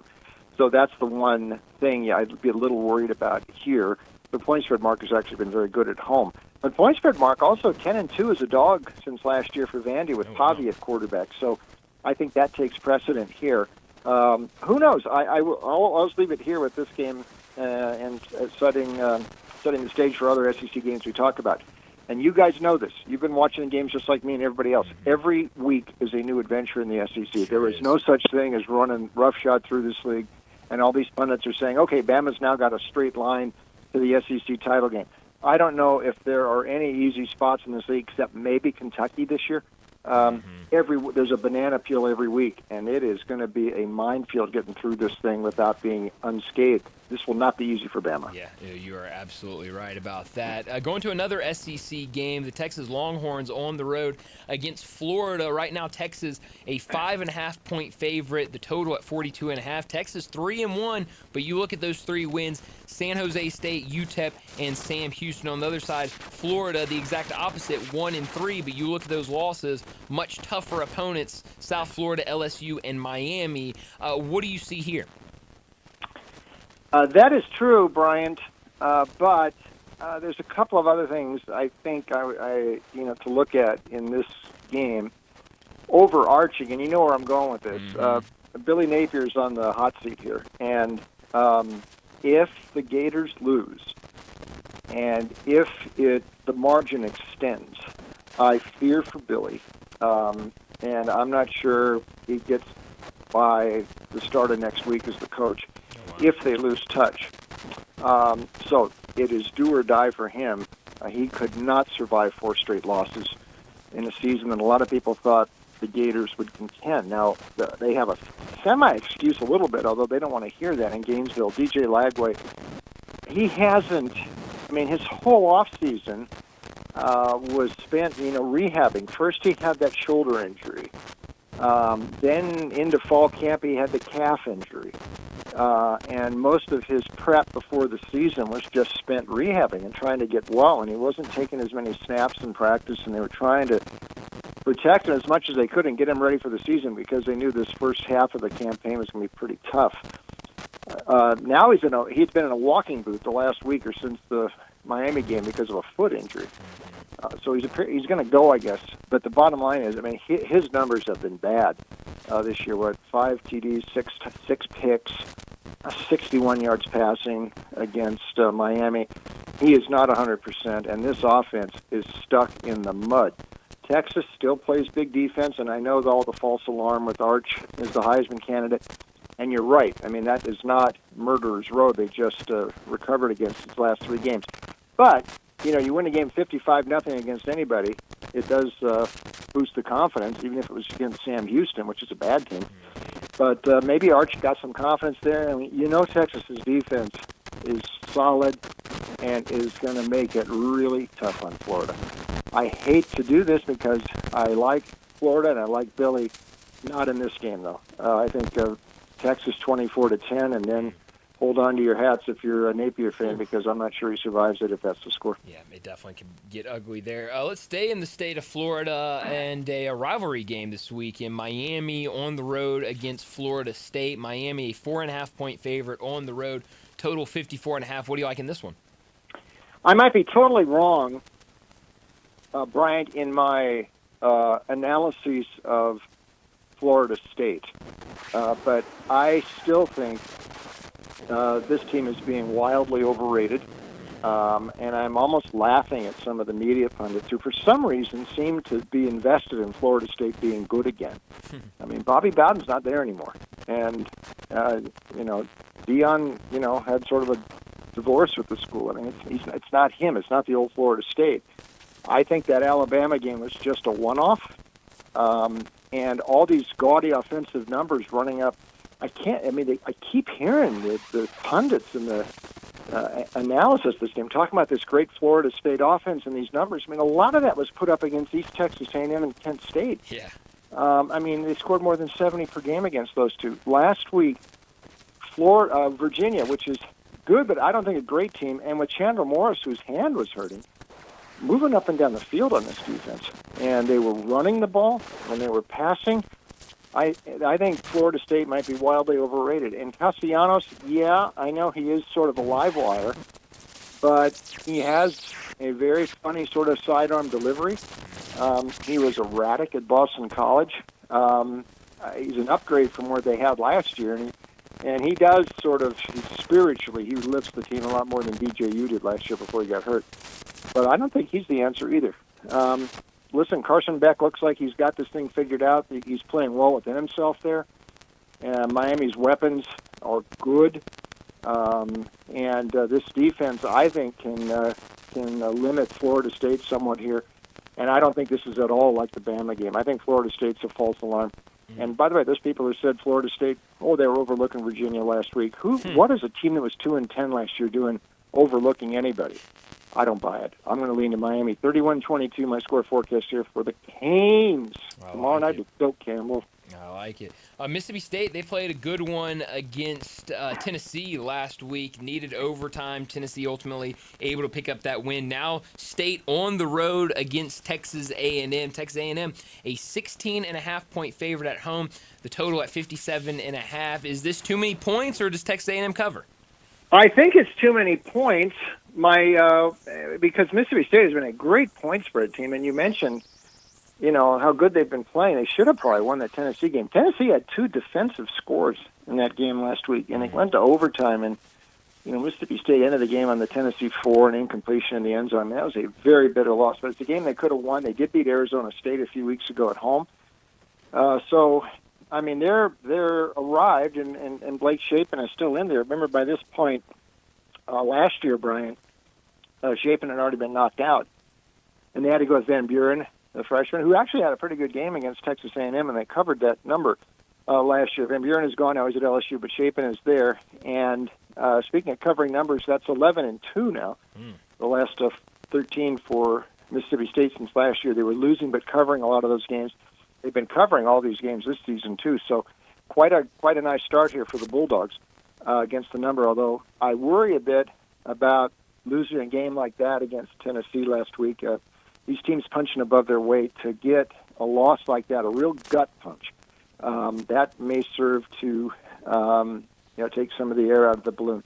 We will see. A&M, good, but and they're sort of the team du jour now. But you think about it, if that one 4th down pass to the tight end, which was not an easy pass, kind of a jump ball, at the end of the game against Notre Dame, that's incomplete. Texas A&M loses, and nobody's talking about Texas A&M right now, at least the way they have been. And they would also be on a 9-game point spread losing streak. They seem to keep losing games against the spread, like they did against Auburn last week in a game they were mostly in control, but there's at the end of the game another spread non-cover. So I think I'm going to take Mississippi State plus.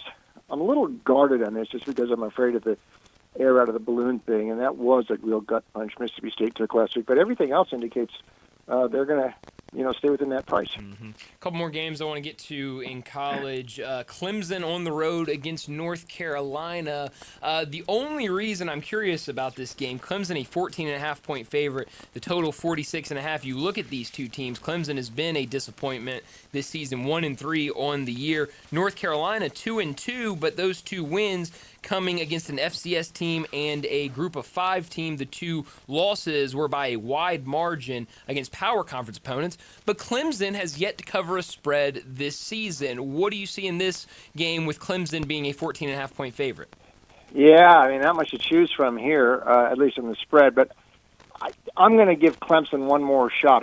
This is not a preferred game for me this week, but to make a pick here, I'm going to take them just because I really don't think North Carolina is good at all. And this is another example. I mentioned Vandy a few moments ago, and about Barton Simmons working the portal, and the guy at Texas A&M Blanchard working the portal. Well, Belichick tried to do that with Michael Lombardi coming in late, and all indications are that it isn't working for them. 75 new players. They look bad against TCU. They look bad against UCF. Their quarterback is one of the guys who came in late. That's Gio Lopez from South Alabama. He hasn't really done much yet. This just looks like a mediocre team to me. And there still might be something here for Clemson, as disappointing as they've been. And I from the start, I didn't think this was a great Clemson team. I thought they were wildly overrated. But compared to North Carolina, I would much rather have Clemson's weapons here. So I'm going to go with Clemson. I don't even think I'm going to watch this one tomorrow. I'll just kind of check out the score. Because North Carolina had their one chance for me in the opener. I went against them that night. saw all I needed to see, so I'm going to go against the Tar Heels again. I don't blame you. A lot of people here in Memphis excited about the Tigers tomorrow night at home against Tulsa, an opportunity to get bowl eligible at 6-0. But the Tigers, they have covered every single point spread so far this season. They're a 20.5-point favorite over Tulsa, the total 54.5. Anything in this game that jumps out to you? I would be reluctant to go against Memphis, and especially the way they roared in the fourth quarter. I mean, in Florida, Atlanta got a little close to them, and then all of a sudden, boom, boom, boom. Yeah. And that thing's almost a 30-point margin. So big plays. They got it rolling. I love Brendan Lewis. Silverfield is now a hot commodity. And you're right, get bowl eligible by October 4. Brian, I am old enough, in my lifetime, teams started their season after this. 1962, go check it out. 1962, UCLA's first game was October 6th. Holy cow. And they beat Ohio State, which was number 1 in the country, 9-7 at the Coliseum. Larry Zeno kicked the field goal 24 yards in the last minute, if you want to look it up further. But what I'm saying is the calendar has really changed in my lifetime for sure. But I do think I was a little wary last week because now Memphis is getting some real attention out in the marketplace. And this thing is up now about 3 touchdowns. Tulsa might not be that bad. They probably should have covered that game against Tulane last week. They were right down there at the goal line at the end. And Trey Lamb, the coach from East Tennessee State, he's brought a lot of guys from Johnson City with him, including the quarterback Baylor Hayes, who ain't that bad. Tulsa's better than it was last year when it really went to subterranean for Kevin Wilson. They ain't that bad.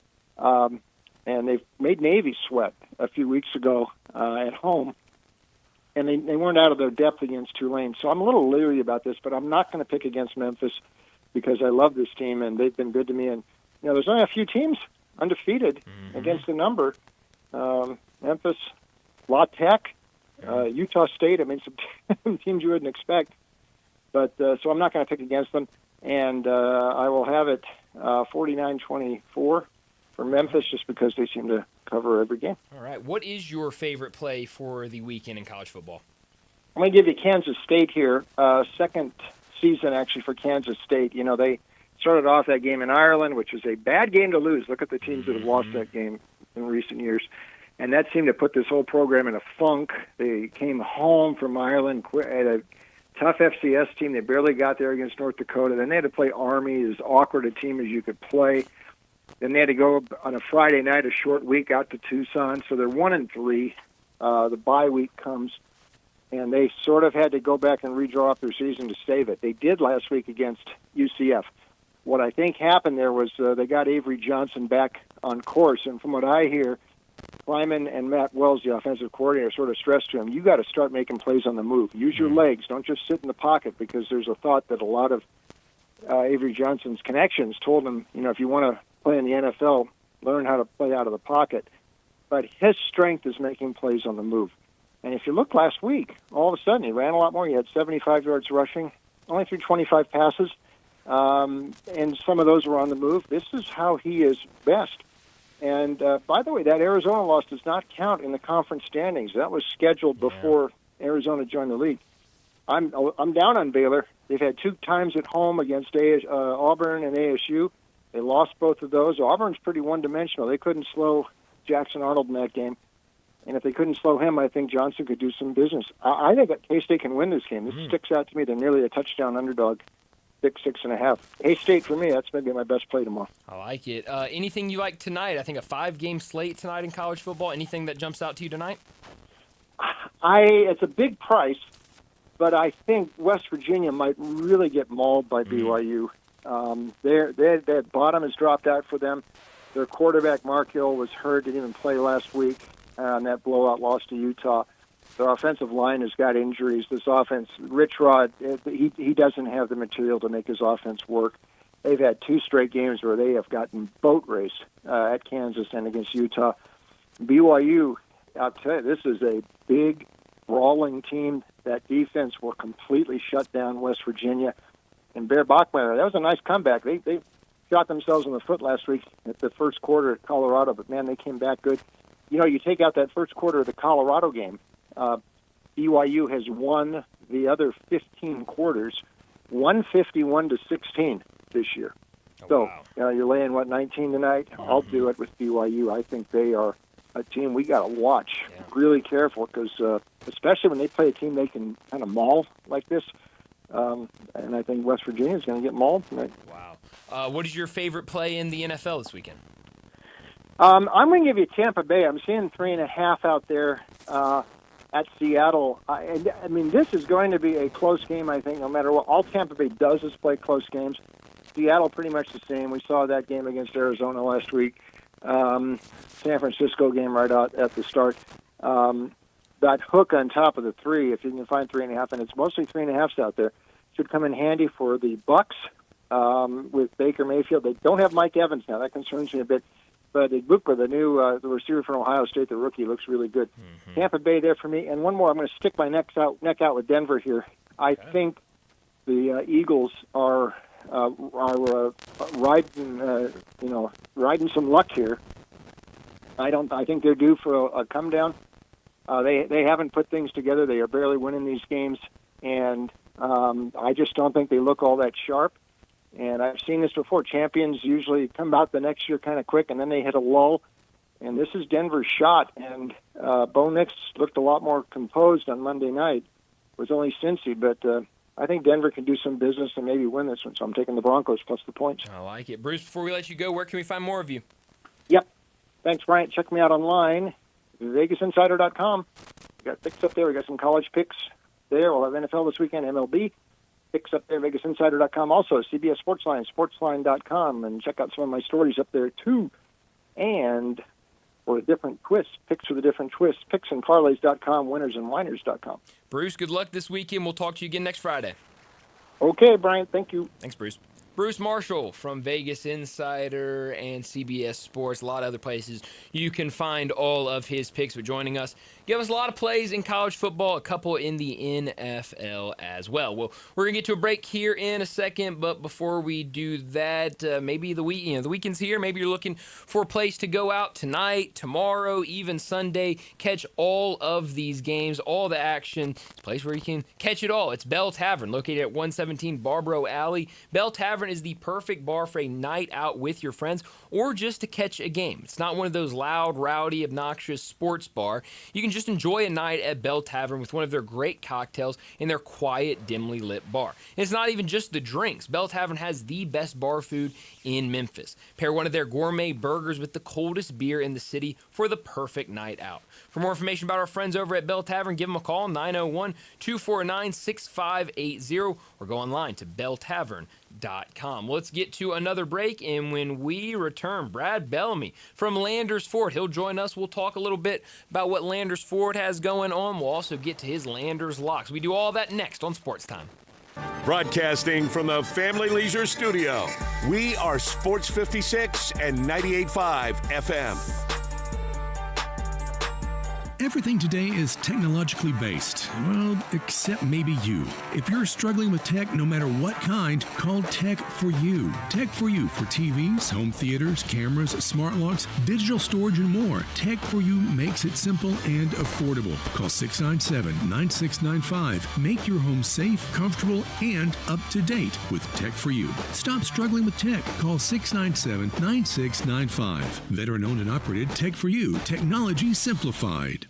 Memphis football is back in action Saturday, October 4th as the Tigers take on the Tulsa Golden Hurricane. Kickoff is at 7 o'clock at Simmons Bank Liberty Stadium. It's Wrestling Day in our annual breast cancer awareness game, with the first 5,000 fans receiving a special pink rally towel in support of the D'Angelo Williams Foundation. Plus, enjoy the Tiger Walk and stick around for a live wrestling match on Tiger Lane. Be all in and grab your tickets now at GoTigersGo.com/tickets. Ready to shine, Memphis? Drive clean all month long with unlimited wash plans at Club Car Wash. Stop by any 4 Club locations in Greater Memphis or visit clubcarwash.com today. Club Car Wash. Join the club. Take your basketball skills to the next level at Shoot 360 Memphis. Shoot 360 is a revolutionary basketball training facility that combines cutting-edge technology with gamification and provides instant, objective feedback with hands-on, one-on-one expert coaching. And now, introducing Shoot 360 Cordova, a newly renovated 50,000 square foot facility with 2 NBA regulation-size courts, 3 high school-size courts, and 4 shooting bays with Shoot 360 technology. Memberships are now on a monthly basis. And yes, you can become a member at both locations. Whether you're an aspiring young talent, NBA player, or looking for a unique workout, all skill levels are welcome at Shoot 360 Memphis to learn proper shooting and passing techniques, improve fundamentals, and gain a competitive edge while having fun. Shoot 360 Memphis, now in Cordova and Collierville. Call them today at 901-779-3176. That's 901-779-3176. The future of basketball training is here. Shoot 360 Memphis. At Jason's Deli, when you're dining in or picking up curbside, you can expect wholesome food and no surprises, just delicious sandwiches, crisp salads, and quick quality meals made with the freshest ingredients and no artificial trans fats, MSG, high fructose corn syrup, or artificial colors and dyes. Around here, a lot of thought goes into what we put into our food and what we take out of it, because you're not just taking a bite, you're getting a taste of who we are. New items are constantly being created to expand our menu for all tastes and special diets with vegan and gluten-free options available. Convenience and on-time delivery you can count on. It's just a click away at jasonsdeli.com, so whether you need to feed 5 people or 5,000, the team at Jason's Deli, they have the credentials and the commitment to keep you satisfied. Freshness is nearby at Jason's Deli with locations at Ridgeway in the Park Place Center, Poplar and Highland, Germantown Road in Cordova, and on Goodman Road in Olive Branch. Jason's Deli. It's wholesome food and no surprises. Progressive knows not all rides are smooth. Meet Peter. He loves his motorcycle. What he doesn't love is wind. Which is ironic, because wind is a big part of the whole wind-in-your-face motorcycle cliche. But nobody ever tells you how relentless a strong crosswind is, or the cliche wouldn't exist. Not every ride is smooth, but Progressive has your back. Get a quote to see if you can save with America's #1 motorcycle insurer. Progressive Casualty Insurance Company and affiliates, not available in D.C. This traffic report brought to you by Salt Sports Bar and Bistro, 3101 South Mendenhall Road, where great food meets the big game. Sports 56 traffic. Good afternoon. Getting a little bit heavier now here in the last few minutes. Trying to get out of Midtown on 240 southbound at South Parkway, building south of Memphis with that volume here in the last few minutes. We've been in pretty good shape so far on 55 down through DeSoto County. 240 also getting a little bit busier now on to 385. Hey, Weimer's Jewelry is your full-service, family-owned jewelry store right here in Memphis. Go by and see them this weekend at 7525 Highway 64. I'm Commander Chuck with your on-time traffic.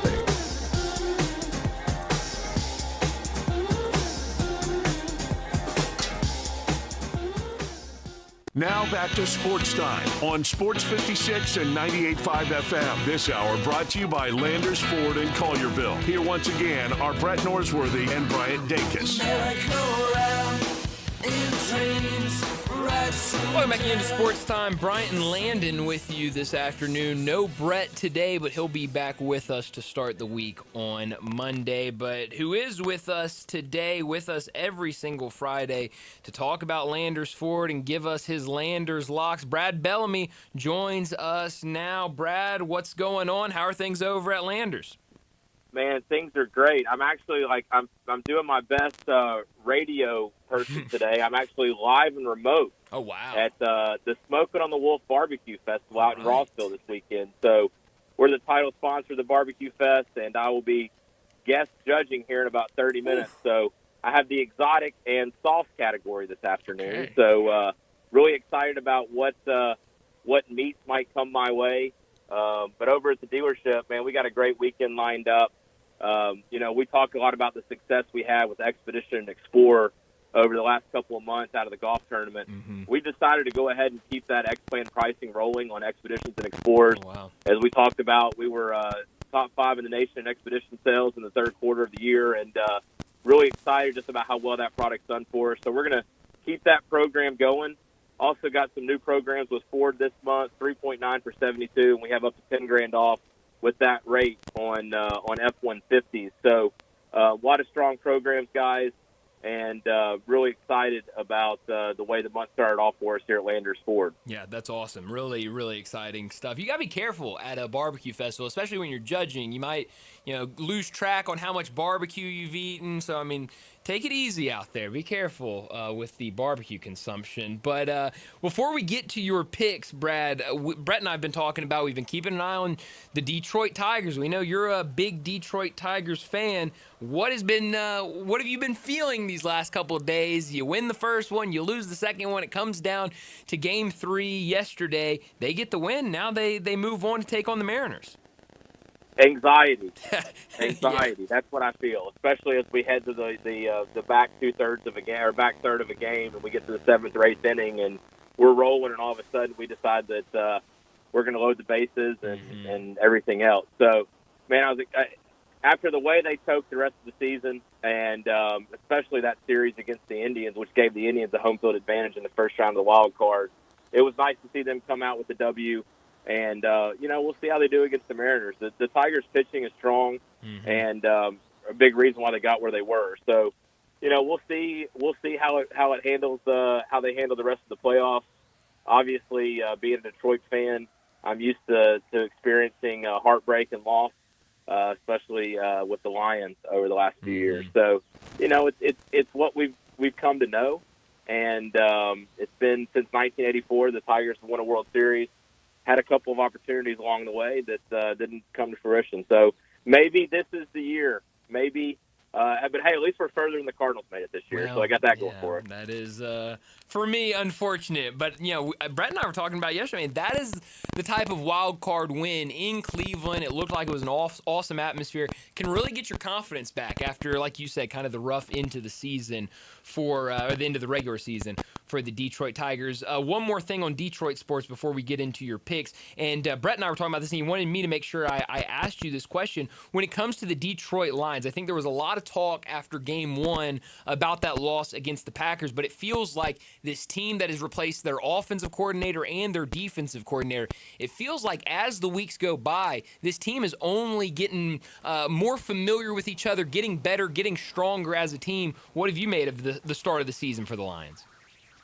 Man, it's like in the movie Billy Madison, everybody thought they were the puppy that lost its way. And fortunately, after week 1, I was a little bit concerned, especially about the offense. But, they're rolling now. Yeah, and so they got a favorable schedule. The Bengals, obviously, without Burrow, they looked awful against the Broncos earlier this week. And I'm hoping, the Lions will get it done. But, the NFL is as unpredictable as it gets. Sure Who would have is. ever thought last night that Mac Jones and Matt Stafford would have over 300 passing yards? No kidding. If anybody bet receiving yards and overs last night, they had a pretty good night because I think 12 of the 13 top receivers hit their over receiving yards in the game last night. So I was very favorable and fortunate in the fact that the game went to overtime, and so Kyle Juszczyk hit his over 9.5. He had 9 going into overtime. They got one more catch, but it's been a good week with the first touchdown bets for tight ends and long shots. So Darren Waller was a big hit for me on Monday night with the first touchdown and the 2 touchdowns. So it's been a good week in the Landers locks, at least for first touchdown bet. Well, let's make it even better into the weekend. Let's get to some of your Landers locks. What are you liking this weekend? Man, there's some games I really like, and some games that just make me perplexed. Which I'm gonna stay away from it. And then come Saturday afternoon, if I've lost my first, my first parlay, I'll probably decide I'm gonna go ahead and invest a little bit more. But I really like Mississippi State plus 16.5 at Texas A&M. They haven't been on the road; they've been playing at home.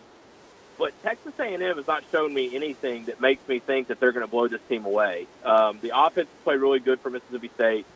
They were within a play from beating Tennessee, and Texas A&M didn't do anything to impress me with Auburn. They had a track meet with Notre Dame earlier in the year, but they also struggled. I think it was who was it they lost that they beat, but they didn't cover. at the beginning. Was it Utah State that they didn't cover against?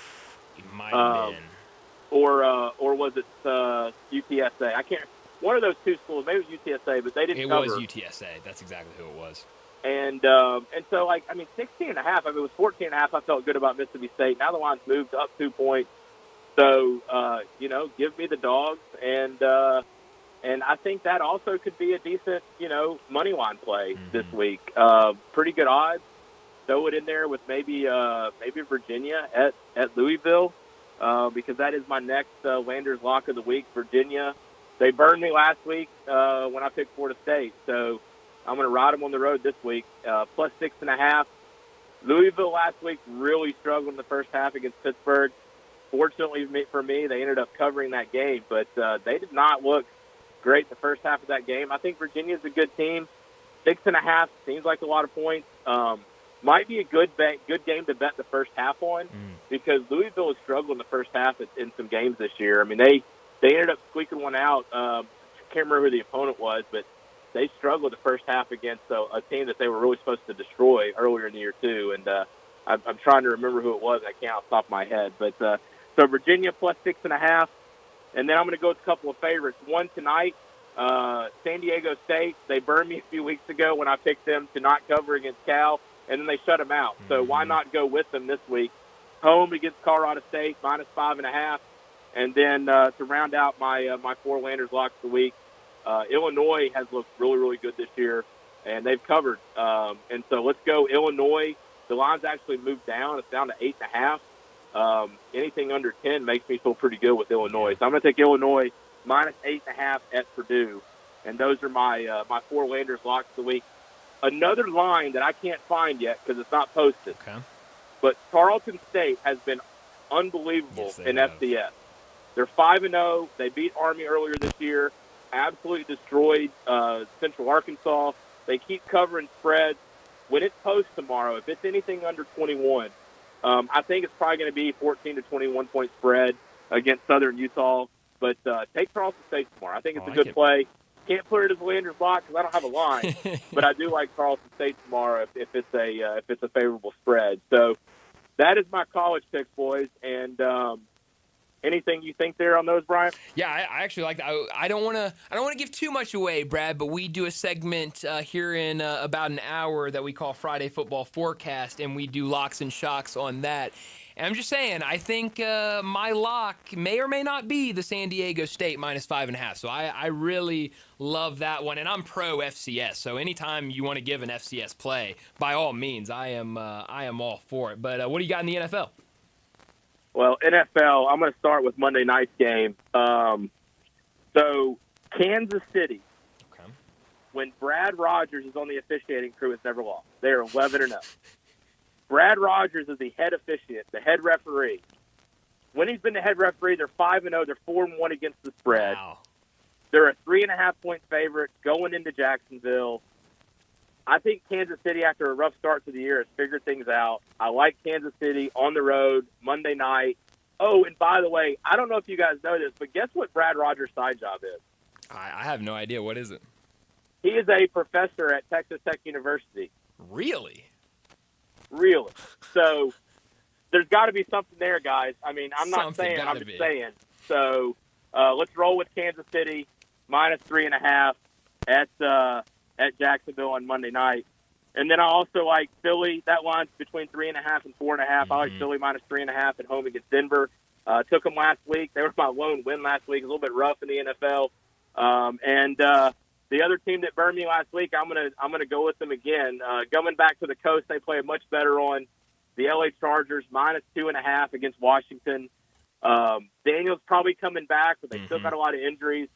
Chargers offensive line's got some injuries too, but I think Harbaugh's a great quarterback. I've been pretty good with them against the spread this year and taking them. So I'm going to take the LA Chargers minus 2.5 at home against the Washington Commanders. All right, so your plays, your Landers locks for the weekend: Mississippi State plus 16.5, Virginia plus 6.5, San Diego State minus 5.5, Illinois minus 8.5. We're going to keep an eye on that Tarleton State game, and then the NFL: Chiefs minus 3.5, Eagles minus 3.5, and Chargers minus 2.5. Brad, remind people. I know we talked about at the beginning of the segment. Remind people what y'all are doing over at Landers Ford and what people can find this weekend. So Landers Ford guys out in Collierville at Houston Levy and Poplar. I mean, come check us out. We'll have the games on. We got great deals, especially as it relates to Expeditions and Explorers, F-150s.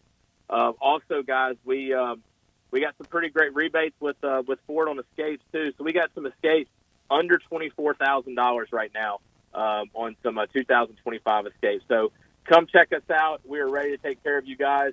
One other plug, the Bartlett Festival is also this weekend. Mustang Club in Memphis is going to be out at the festival. Landers Ford is a title sponsor of the Mustang Club of Memphis out at the Bartlett Festival. So we'll be out there as well. We got a 2025 white GT Mustang bronze package. Looks amazing. My remote experience coordinator, Robert Griffin, is going to be out there talking to some folks, and really excited about being able to partner with them and all the good work they do in the community. Every year, give a pretty sizable donation to the Oral School of the Deaf as well. So we're all over the place this weekend. There's some high school football games we'll be out at tonight too. So, man, come check us out at the store.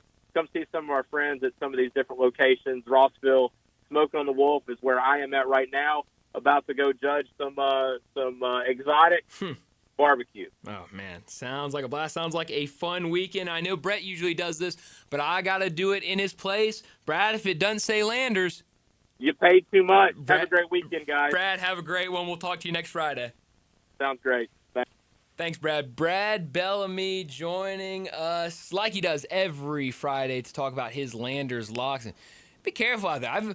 I've never been a judge at anything, much less a barbecue competition, but it's not hard. You gotta be careful, though. I mean, it might not be hard, but I mean, everyone's just throwing barbecue in your face. I mean, good Lord. You don't need dinner, I guess. Well, have you ever seen The Grinch? I've seen The Grinch. It's a good movie. It's about the only thing I've got in reference to what you just did. Well, yeah, that's kind of what it's like. Everyone's just throwing food in your face. And I don't think it's like that. I think it's a little bit more civil. Is it? Huh. I would have to assume so. Then I don't want to be the judge of any cooking contest. Sounds like you just don't want to be a judge. You're right. I don't. I would be a bad judge. I don't blame you there. I would want to. I mean, I'm sure all of these are like great. Whatever cooking competition is, there's a reason that they're there. So they're probably all really good. I wouldn't know how to say like, oh, that one's better than this one. For me, it's the equivalent of reffing youth sports. Also, I want to get more into that eventually. I don't know if we have time today, but I love youth sports stories. Please. In the same way that, you might offend some people, might make some parents unhappy. I mean, all these parents out there are treating it like it's the Super Bowl every week, and it's flag football for kids who maybe have touched a football for the first time in their lives. Yeah, that's a good point. That's a very good point. I wanted to ask Brad, and we kind of ran out of time, and I didn't have time. What is the exotic category? Like, what? Of cars? No. He said he's the judge of the exotic barbecue. Oh, that's got to be like. What is exotic barbecue? That's got to be like Wagyu beef in lieu of just regular ground beef, or, tomahawk steak in lieu of a Walmart steak. Landon, I don't know if I'd want to be the judge of an exotic barbecue. No, I missed the exotic part. I think that puts a little bit more responsibility on the judge. Yeah, I think I just want to be the regular barbecue. Guess you got to have a sharp palate if you're dealing with sounds like Brad must exotic have one. Stuff. Yeah, because Hey, shout out Brad, judge of exotic barbecue. Yeah, I would not be good for that role. Well, we need to get to another break, and when we return, it'll be time for Big Number of the Day. Join the voice of the Tigers, Dave Woloshin, for Wolo and Friends. Weekday mornings from 10 to 11 here on Sports 56 and 98.5 FM. Since 1948, in the alley, the Rendezvous. I'm with John Burgos. John, what's going on in the Rendezvous? Brett, there's some things about the Rendezvous I want to talk about. For example, we make it really easy to park. We have valet parking right at Monroe Street in our alley. We also want to make it easy for people to get to-go orders. You can now park in our alley right at our front door and put your flashers on. People also forget that we take reservations for 6 or more. And we have a wonderful party room upstairs that can accommodate people for rehearsal dinners, birthday parties, reunions, graduations. Our rooms seat between 25 and 275 people. And everything at the Rendezvous can be packed to go. Brett, we also do catering. See our menu online, and we can even deliver for groups of 15 or more. So if you have any questions, always feel free to call us at the Rendezvous because we answer our phone ourselves. You'll never hear, please listen carefully for our menu has changed. Press 1 for reservations, press 2 for hours, press 3 for catering, or if you know your party's 9-digit extension number and the first 3 letters of their mother's maiden name, dial it now. Come see us at the Rendezvous. Since 1948, the Rendezvous. Rick's Powder Coating for a beautiful finish every time. Rick's Powder Coating specializes in automotive, ornamental, residential, and industrial coating. With 2 conveyor lines and the largest batch ovens in the Mid-South, Rick's can accommodate all of your powder coating needs. Locally owned and operated since 2002, Rick's Powder Coating will customize a beautiful finish just for you. Drop by or call to see how Rick's Powder Coating can bring color to your life. 901-367-2771 or rickspowdercoating.com. Hey, this is Erin with Millington Weight Loss and Wellness. Are you struggling with your weight loss journey? At Millington Weight Loss and Wellness, we have our new Evolve X treatments that melts the fat, tightens the skin, and works the muscles all in the same treatment. And it's on a summer blast sale for $100. That's a $300 savings. We also have our GLP-1 semaglutide and trizepatide, NAD+, ProTrim Plus, and B12 lipo injections. Millington Weight Loss and Wellness is located off of Highway 51 in Millington, behind Pop's Barbecue. You can also find us on Facebook and Instagram. Call us at 901-436-0272. We look forward to helping you with your weight loss journey. If you love sports and Mexican food, you can get the best of both at Los Cabos Mexican Bar and Grill on Summer near Graham. Watch all the big games on all the big TVs on all the walls at Los Cabos and enjoy premium tequila shots anytime for just $5.50. Celebrate every day with lunch specials from 10 to 3 and happy hour from 3 to 8. Lunch is just $6.75 to $10.99 and margaritas start at $3.99. Experience real Mexican cuisine along with great sports at Los Cabos on Summer near Graham. If you're thinking of selling your home, think of me, Sheldon Rosengarten with Marks Bensdorf, because I've got the tools. No, I can't fix anything around the house. Heck, I never even finished my shoe shine kit in high school shop. And if you play golf with me, you'll see why I'm known as the worst golfer in town. And they call me Mr. 3-Putt or Sheldon the Shank. But I have all the tools to get your home sold. I have a highly successful strategic marketing program that can mean the difference in what you make and when. And I'm part of a nationwide relocation network that provides many more transferred buyers coming into our market. Always interview 2 to 3 brokers. Make sure you include me, the bald, bad golfer who people say when you want the job done, call Sheldon. Reach me at 483-0546 or memphisrelocate.com. That's right, my website says it all.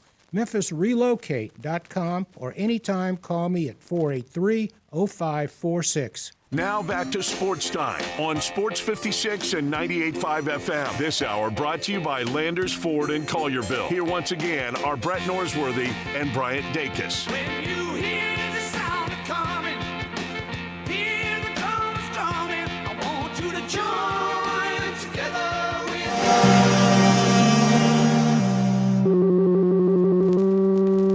Big Daddy. Hello, Big Brand. It's a guy, he wants to be big, then he gets big, he doesn't want to be big anymore, then he gets small, but the suit's too big. Big Daddy. The big boy. You're a big guy. I think she's trying to pull a fast one on Big Daddy. The big number of the day. All right, my big number of the day comes from Major League Baseball last night, and you could either pick one of 3 numbers. It could be 1, it could be 8, it could be 12 for this big number. Why not give them all? I just did. I'm sure you're going to expand on them. I am. So this comes from last night's game for the Yankees. Cam Schlittler, be careful when you say that name, of the Yankees. It's almost Cal Raleigh. I think it's a little worse than Cal Raleigh. Big Dumper. I don't know who Cal Raleigh is. I just know Big Dumper. Big Dump. Okay, continue. Cam Schlittler of the Yankees is the first pitcher in Major League Baseball history to toss an 8 or more inning shutout with 12 or more strikeouts and no walks in any postseason game.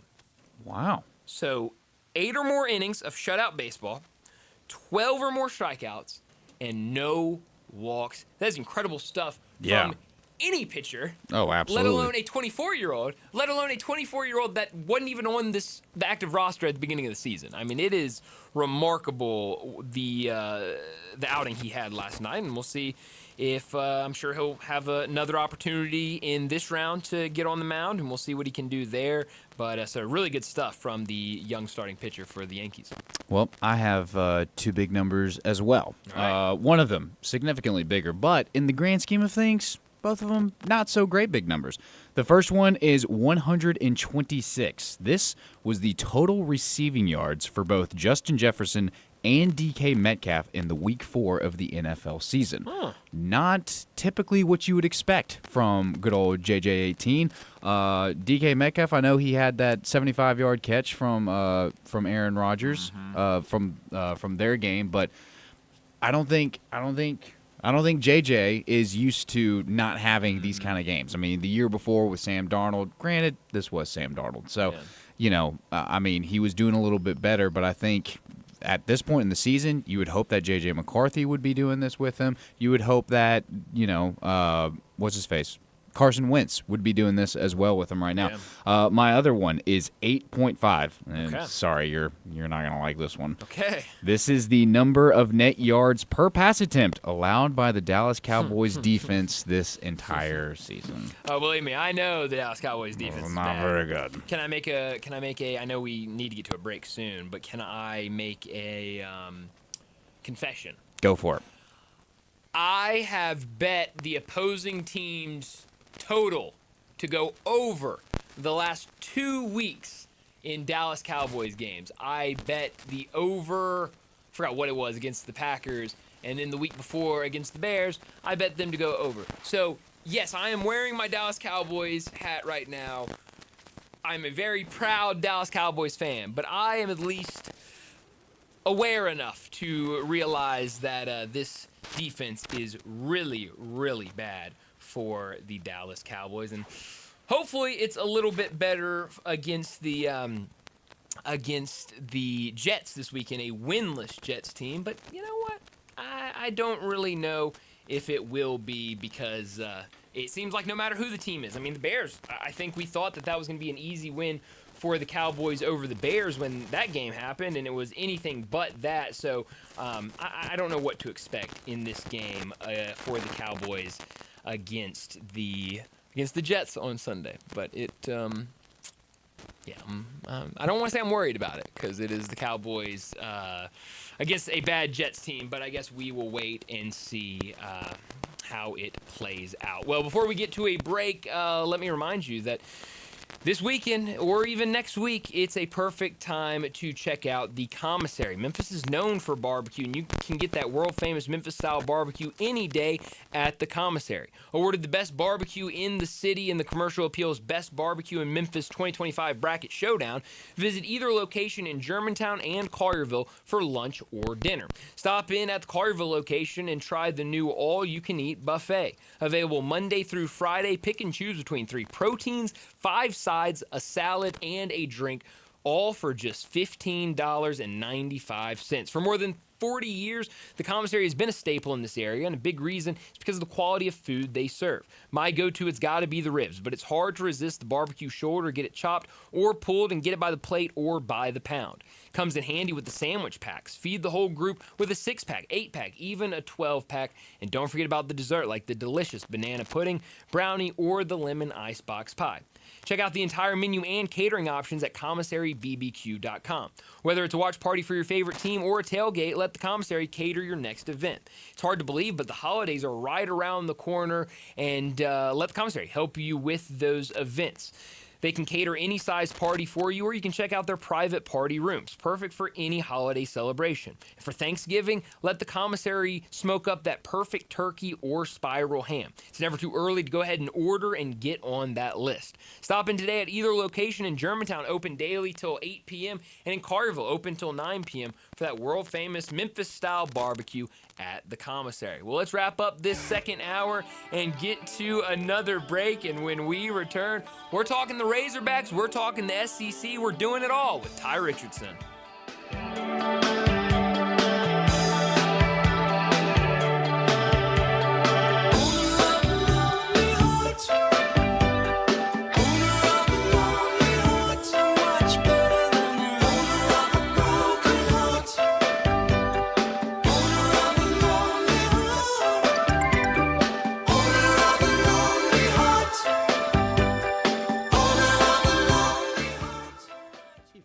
Is where should we all go after work? The answer is always Bell Tavern. Bell Tavern, Memphis's perfect downtown neighborhood bar, not only has the perfect relaxed atmosphere you want in a bar, it also has an outstanding happy hour with $2.50 domestics, $3.50 imports, $3 well drinks, and $3 house wines, and $1 off of virtually everything else. Those are great prices at a great bar in a great location. So not only are we talking about everybody's favorite hang with ice cold beers, signature cocktails, and the friendliest staff in town, we're also talking about great happy hour prices.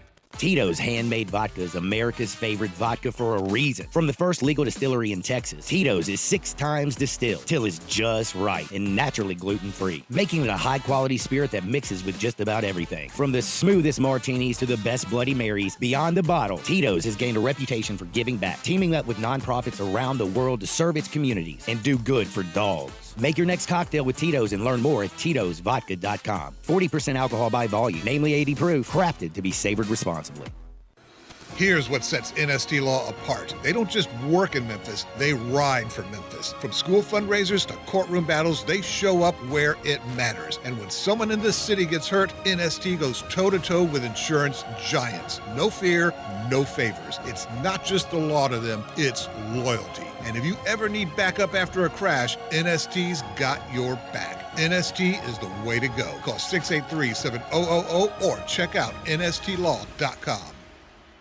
Mercedes-Benz Van Center Memphis has serious vans for serious work. At 4430 American Way, they are the Mid-South source for cargo, passenger, crew vans, and custom chassis. Need one or a full fleet? New or used, they've got it with fleet solutions and custom upfits. Certified techs keep you moving with fast maintenance, repairs, and a large parts inventory. Mercedes-Benz Van Center is your Sprinter Van headquarters, 901-237-9302 or sprintervans.com. Mercedes-Benz Van Center Memphis, part of the Tag Truck Center family, driven to keep you on the road. Nestled in the heart of East Memphis, located corner of Park and Cherry, is a beautiful residential neighborhood. I'm here at Town Village Audubon Park interviewing a new resident, Carolyn. Share with us why you chose Town Village. Well, if your parents or special friends need to make that big move, let me share with you my experience. It was tough for me to leave home, but then I discovered Town Village. I would like to highly recommend Town Village to you and your loved ones. After looking at all the amenities and meeting all the people and staff, I was hooked. From restaurant, bistro, 3 meals per day, housekeeping, transportation, security, health care, physical therapy, exercise room, and even a heated pool and spa. Come see us and make your new home at Town Village. Visit us and call Daniel at Town Village Audubon Park at 901-374-7342. There's no place like home, Town Village. This traffic report is brought to you by Millington Weight Loss. For more information, call 901-436-0272. Sports 56 traffic. Good afternoon. Looked like T-Dot was moving a stalled truck a few minutes ago on Bill Morris Parkway, right there as you come off 240 before you get over to Hickory Hill, where it's really busy right there on 240 on to 385. Bill Morris Parkway going outbound. It's been heavy out in Haywood County on a pretty bad wreck we had earlier, 40 east around the 45-mile marker. If you're headed towards Jackson, Tennessee, give yourself an extra travel time. Hey, Weimer's Jewelry, your full-service, family-owned jewelry store here in Memphis. Check them out this weekend at 7525 Highway 64. I'm Commander Chuck, your on-time traffic.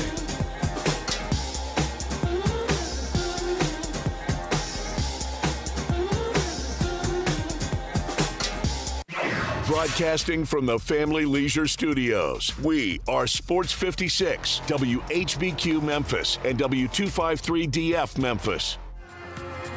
Now, back to Sports Time on Sports 56 and 98.5 FM. This hour brought to you by Jaguar Land Rover Bluff City. Here once again are Brett Norsworthy and Bryant Dacus.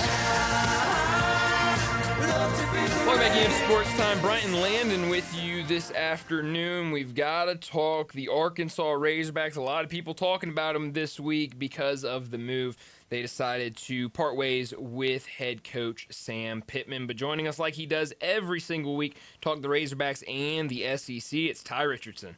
Time to talk Razorbacks on Sports Time. Joining the guys is Ty Richardson from ESPN Arkansas to talk all things Hogs and SEC. On Twitter X at Ty Sports Radio, here's Ty Richardson with Bryant and Brett. Come on, all you Razorback fans, let's stand up and call those Hogs!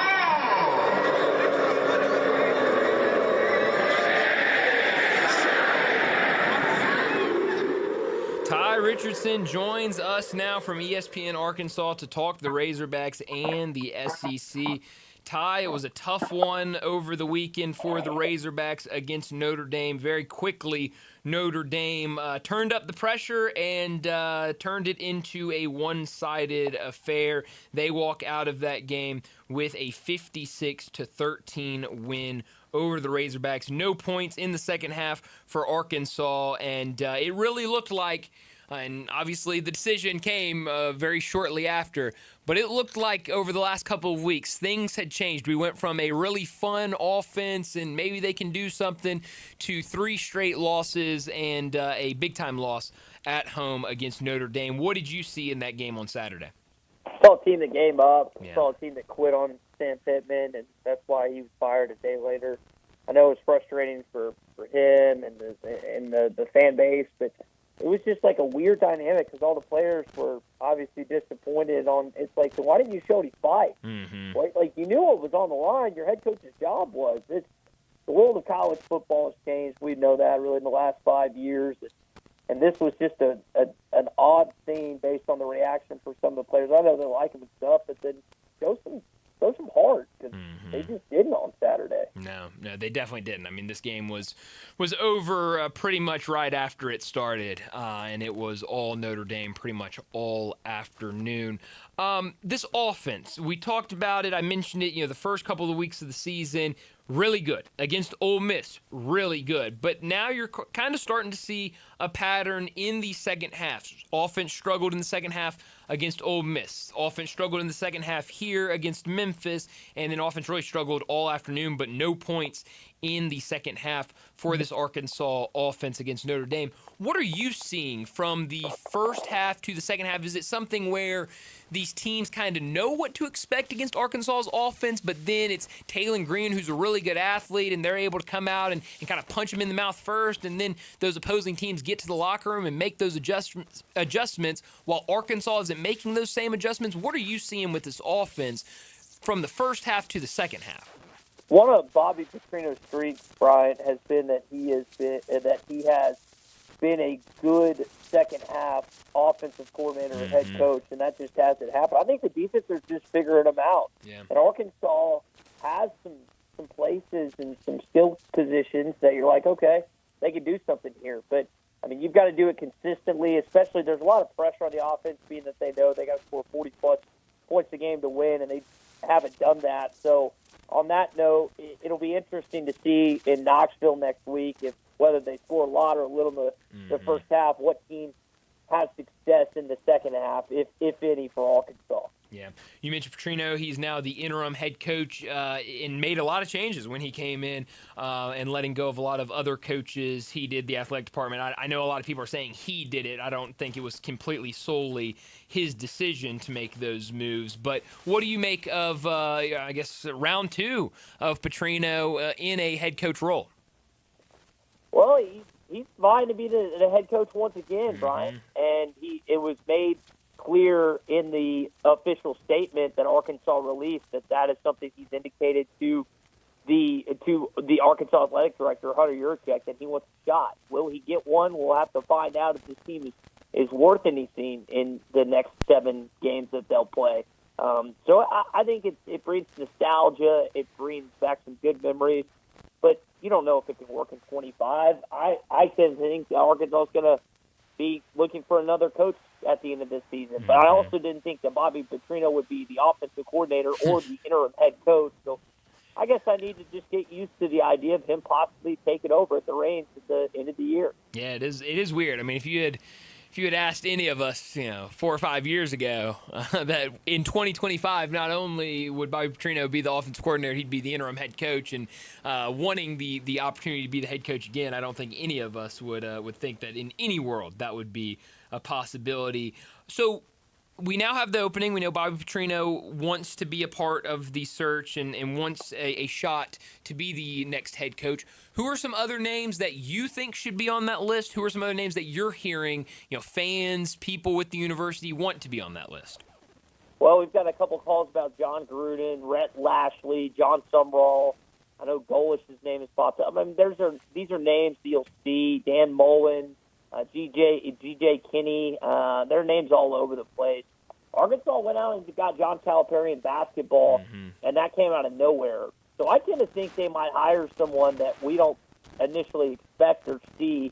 Something will make the process entertaining. It's going to be entertaining regardless these next 2 months. But, guys, I don't want to put it on because I have no earthly idea who they're going to hire as their next head football coach, to be perfectly honest. You mentioned John Gruden in there, though, and it feels like John Gruden is kind of that new, anytime big-time job comes available, he's one of the names out there. Hey, John Gruden, get him back into coaching, get him in college. I know he's doing like a podcast or something right now, and I see him all the time on social media over the last year or so. But what would a John Gruden team look like in this new era of college football in 2025, 2026? Well, it would bring notoriety to the university, which already has a lot with the basketball program now. You could have some with your football. I think people would be excited. Could it work, though? I mean, it's one thing to be on a podcast like you talk about and be likable and be visible. It's another thing to run a college football program with all these different tentacles and all these different aspects that you maybe didn't have to account for 20-plus years ago. So I don't think that it would be entertainment for radio-wise, Brian. I don't think that would be successful for Arkansas actually on the field. I know Brett brought this up a lot, especially around the Arkansas-Memphis game, and now since the Sam Pittman firing, you've seen his name pop up on some of these lists, but Ryan Silverfield has been a name that I've seen. I think it was ESPN did a story, CBS Sports did a story as well of possible replacements. I think both of them had Ryan Silverfield. Obviously, Arkansas has seen what Ryan Silverfield can do just a couple weeks ago against Arkansas. Where do you think Ryan Silverfield would come in on the list of potential coaching possibilities? Well, I think it's a matter of if he wants to leave. He's going to have, I think, some offers, some suitors, not just in Fayetteville potentially, but at least people indicating to him, like, hey, do you have interest in this position? I think he's in a great position, a great spot right now. And I don't know if he necessarily gets the job in Arkansas, but I think he has a chance to move up. I mean, what is he now? Is he 30 and 5 the last like 2.5 years? Yeah, whatever he is, it's really good. I mean, it's really high, and I know that maybe that's not the exact same level that you had under Norvell and I guess Fuente, but it's pretty remarkable. So I would say that Brian, he's definitely going to get a crack at some of these jobs. It's just a matter of if he wants to leave the 901 or not. Yeah, hey, Ty, while we're on this topic of potential candidates for this open head coaching job, and Brian actually asked a big question yesterday about this is one of the most desirable jobs out there for head coaching positions. I mean, you're in the SEC. You've got a great program tradition surrounding this whole entire team. I have been seeing now this one that Ryan Silverfield, very realistic. What I've been seeing about reports for this guy, maybe a little bit out there, but I've been hearing that big old time coach Ed Orgeron really wants to get back in the game. Coach O, what would you make of maybe a potential of Ed Orgeron back in the SEC taking up the helm for the Arkansas Razorbacks? I wouldn't mind him as the defensive coordinator. Don't want him as my head coach. That's fair. I think that's fair. Yeah, that's respectfully a way to put it. He's a great recruiter. Guys like him, but I don't want him the head coach of Arkansas. I think that would end in disaster for Razorback fans. If I was Ed Orgeron, I don't know if I would want to get back in college coaching because, like, Well, the reports are out that he wants to. I'm sure that he wants to does. get back in the It's game. one of those things where when you're a coach, when you're a player, when you get out of it, the only thing you want is to get back into it. But I just saw Ed Orgeron leading chants at the Ryder Cup a couple weeks ago. Like, it seems like he's doing fine. You'll see him like randomly at different colleges, like just hanging out there with the team and helping out where he can. I mean, seems like he's living a fine life. I don't know if I would want to get back into the day-to-day grind of college football every day. Those guys are just wired differently, fellas. Oh, and they that's the biggest thing. You talk to some of these different coaches that are out of coaching and that have made just millions and millions of dollars. It is remarkable to see them still have the same drive that they do. You can learn a lot from some of these guys, to be quite honest. I think that's the response I would have is like you've got all these different things that you guys both talked about, but at the same time, if you can't scratch the itch, it just doesn't feel like you're in the right spot for certain coaches that are no longer coaching college football or any other sport for that matter. No, it's a good point. Talking to Ty Richardson, he joins us every Friday to talk the Razorbacks and the SEC. Let's get to some of the SEC games this weekend with Arkansas having the week off before they go to Tennessee. College Game Day, they'll be down in Tuscaloosa tomorrow. Vanderbilt and Alabama, the first time ever this game has been played where both teams are in the top 25.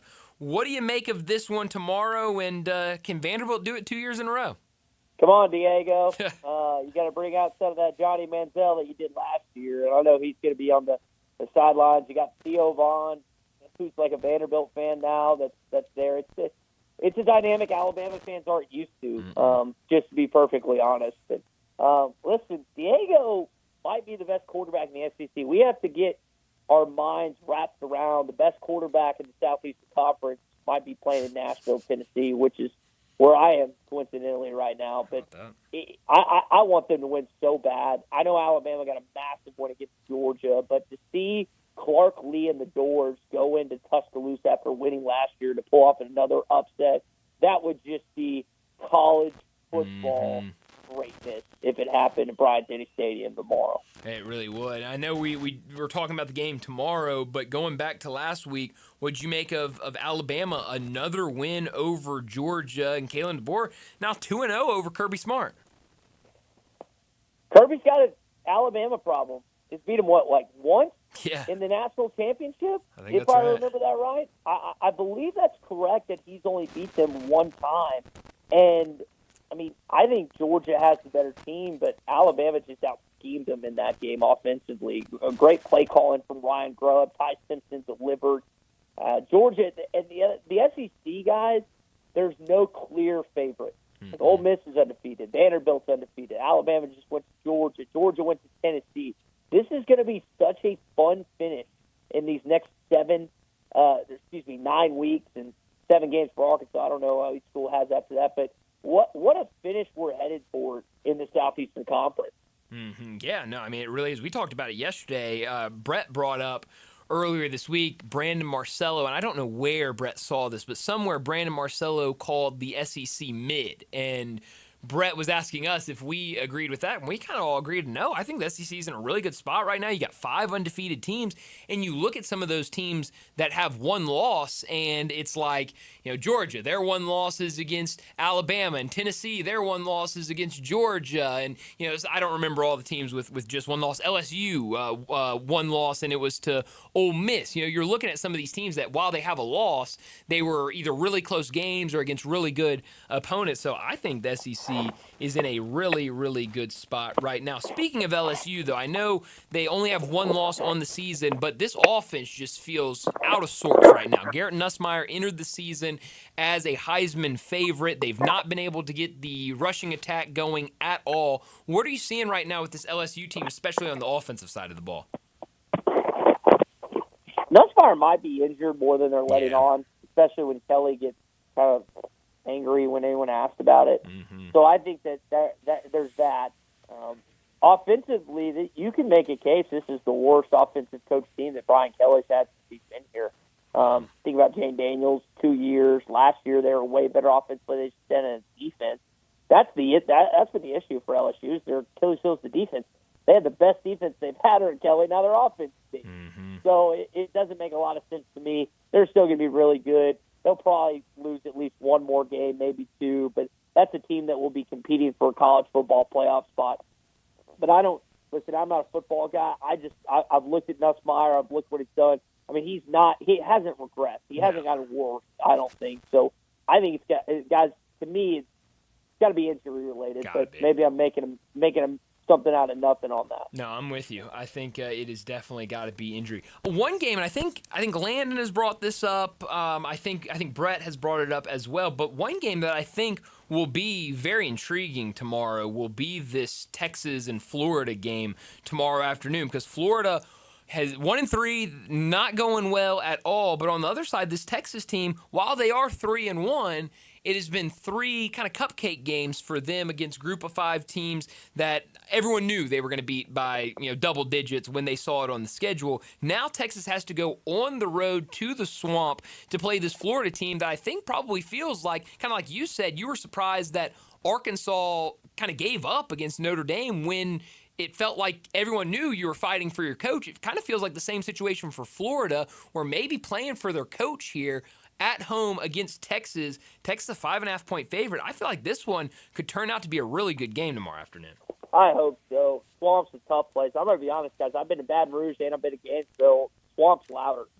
It is. And I was at a game in Baton Rouge at night, and I was in the Swamp at 12 p.m. that day. That's when the game started. Oh, wow. And Florida was terrible 2 years ago. So I was very surprised about that. I think Florida is a team, like you said. Billy Napier's on the brink of being let go. I mean, do you have any dog? Like, are you going to fight for your coach? You talk about it publicly. You talk about it on social media. Prove it on the field. And no one's going to sit here and tell you that Florida's more talented than Texas, but they can play. We saw what Florida could do down the stretch last season. They can play with some teams. That defense for Florida's been pretty good. It's the offense that's been bad. Yeah. So I think Arch Manning could throw a pick or two tomorrow that could change the game. And guys, I don't do the Gator chomp that offense. I'll do it anytime they play the Texas Longhorns. I'm hoping Florida pulls it out. Yeah, that one could be a fun one. Last thing for you, got to give a lot of credit to Mississippi State. 4-1 on the season. They pulled the upset against Arizona State at home. Had an opportunity against Tennessee last Saturday, needed overtime, and Tennessee ultimately won that game on the road. But tough spot for them on the road against Texas A&M. What have you seen with, obviously, Jeff Lebby getting into Mississippi State, starting to turn this program around, making it look like what he wants it to look like? What have you seen with this Mississippi State team early this season? He's done a fantastic job. Just an absolutely phenomenal job. I mean, they're a touchdown or a play or two away from beating Tennessee, the victory over Arizona State. They've already busted their season win total. What a turnaround for Jeff Lebby and company in Starkville. And I mean, that's a team like that Egg Bowl, for example, end of the year. That could be a much better game than I initially thought. There's some other teams on their schedule they could catch up against. And I know we've got some Mississippi State fans that are listening right now. You should be really excited about Jeff Lebby and where he's taken the program in just basically a year and a half. And, guys, that's a team that's easy to root for. Like, there's not a lot of SEC teams that are easy to root for. Arkansas and Mississippi State, I think, are very similar. So I was really, really happy to see, as long as they don't do it against Arkansas the first day of November. Really excited where Mississippi State has come thus far under Jeff Lebby. Yeah, it's been really impressive to watch. Well, Ty, as always, thanks so much for joining us. Enjoy Nashville, and we'll talk to you again next Friday. Bryant, Landon, appreciate it.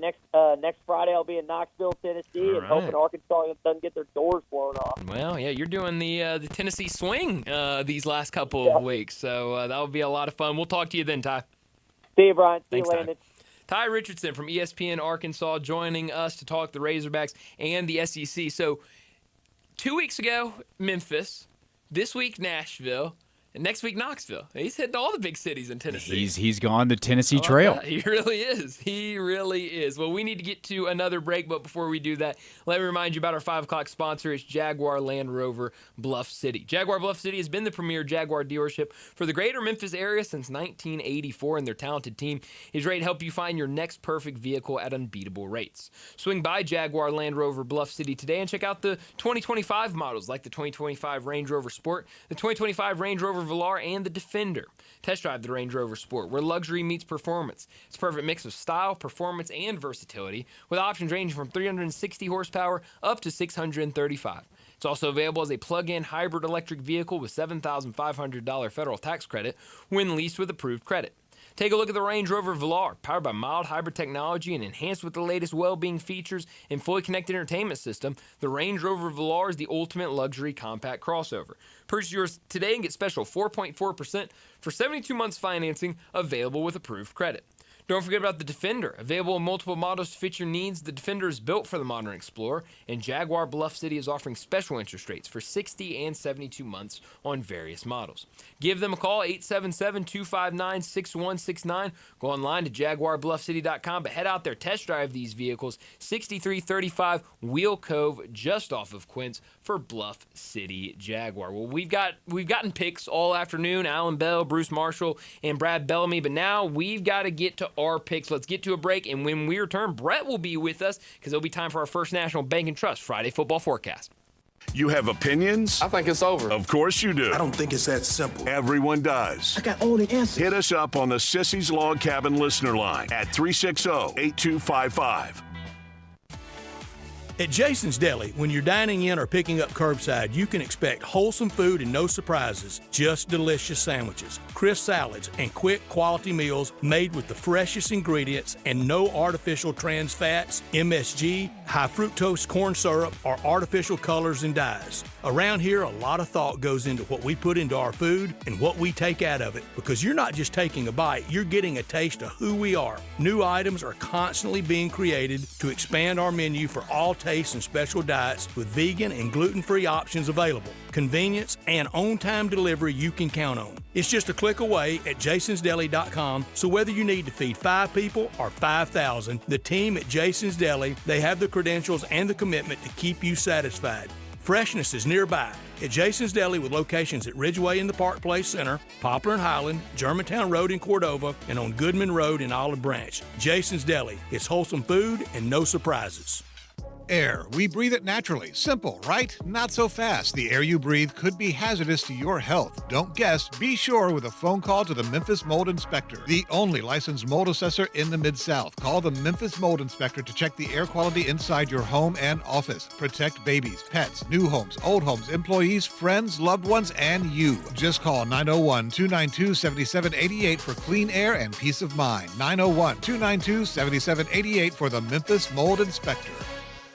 Must qualify for enrollment. Results may vary. Just hearing the word IRS can make people break out in a cold sweat. No one wants to deal with the IRS, and now you don't have to. The good news is Legal Tax Defense has been successfully negotiating with the IRS for more than 15 years. It doesn't matter how much you owe, whether it's $5,000 or $5 million. You deserve the best in the business on your side, and that is Legal Tax Defense. Even if you're working with someone else and just want a second opinion, there is no cost or obligation to call. They can prevent levies, liens, wage garnishments, even file back tax returns. And the best news about Legal Tax Defense is they won't take your case unless they know they will reduce or eliminate your tax debt. Call Legal Tax Defense right now for a free no-risk consultation. 800-348-8569. 800-348-8569. You have nothing to lose but everything to gain. 800-348-8569.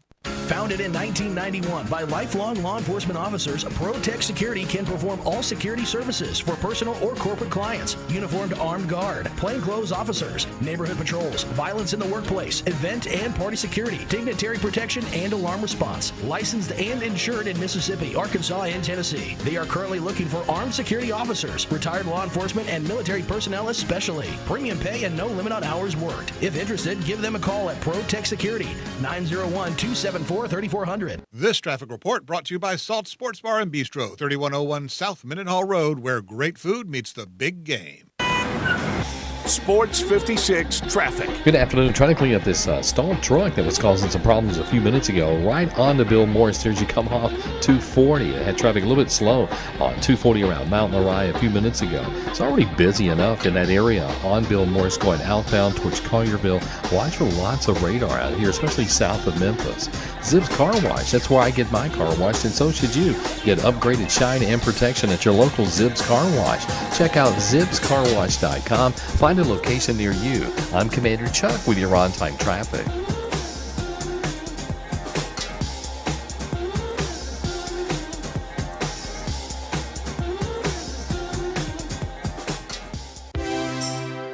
Now, back to Sports Time on Sports 56 and 98.5 FM. This hour brought to you by Jaguar Land Rover Bluff City. Here once again are Brett Norsworthy and Bryant Dacus.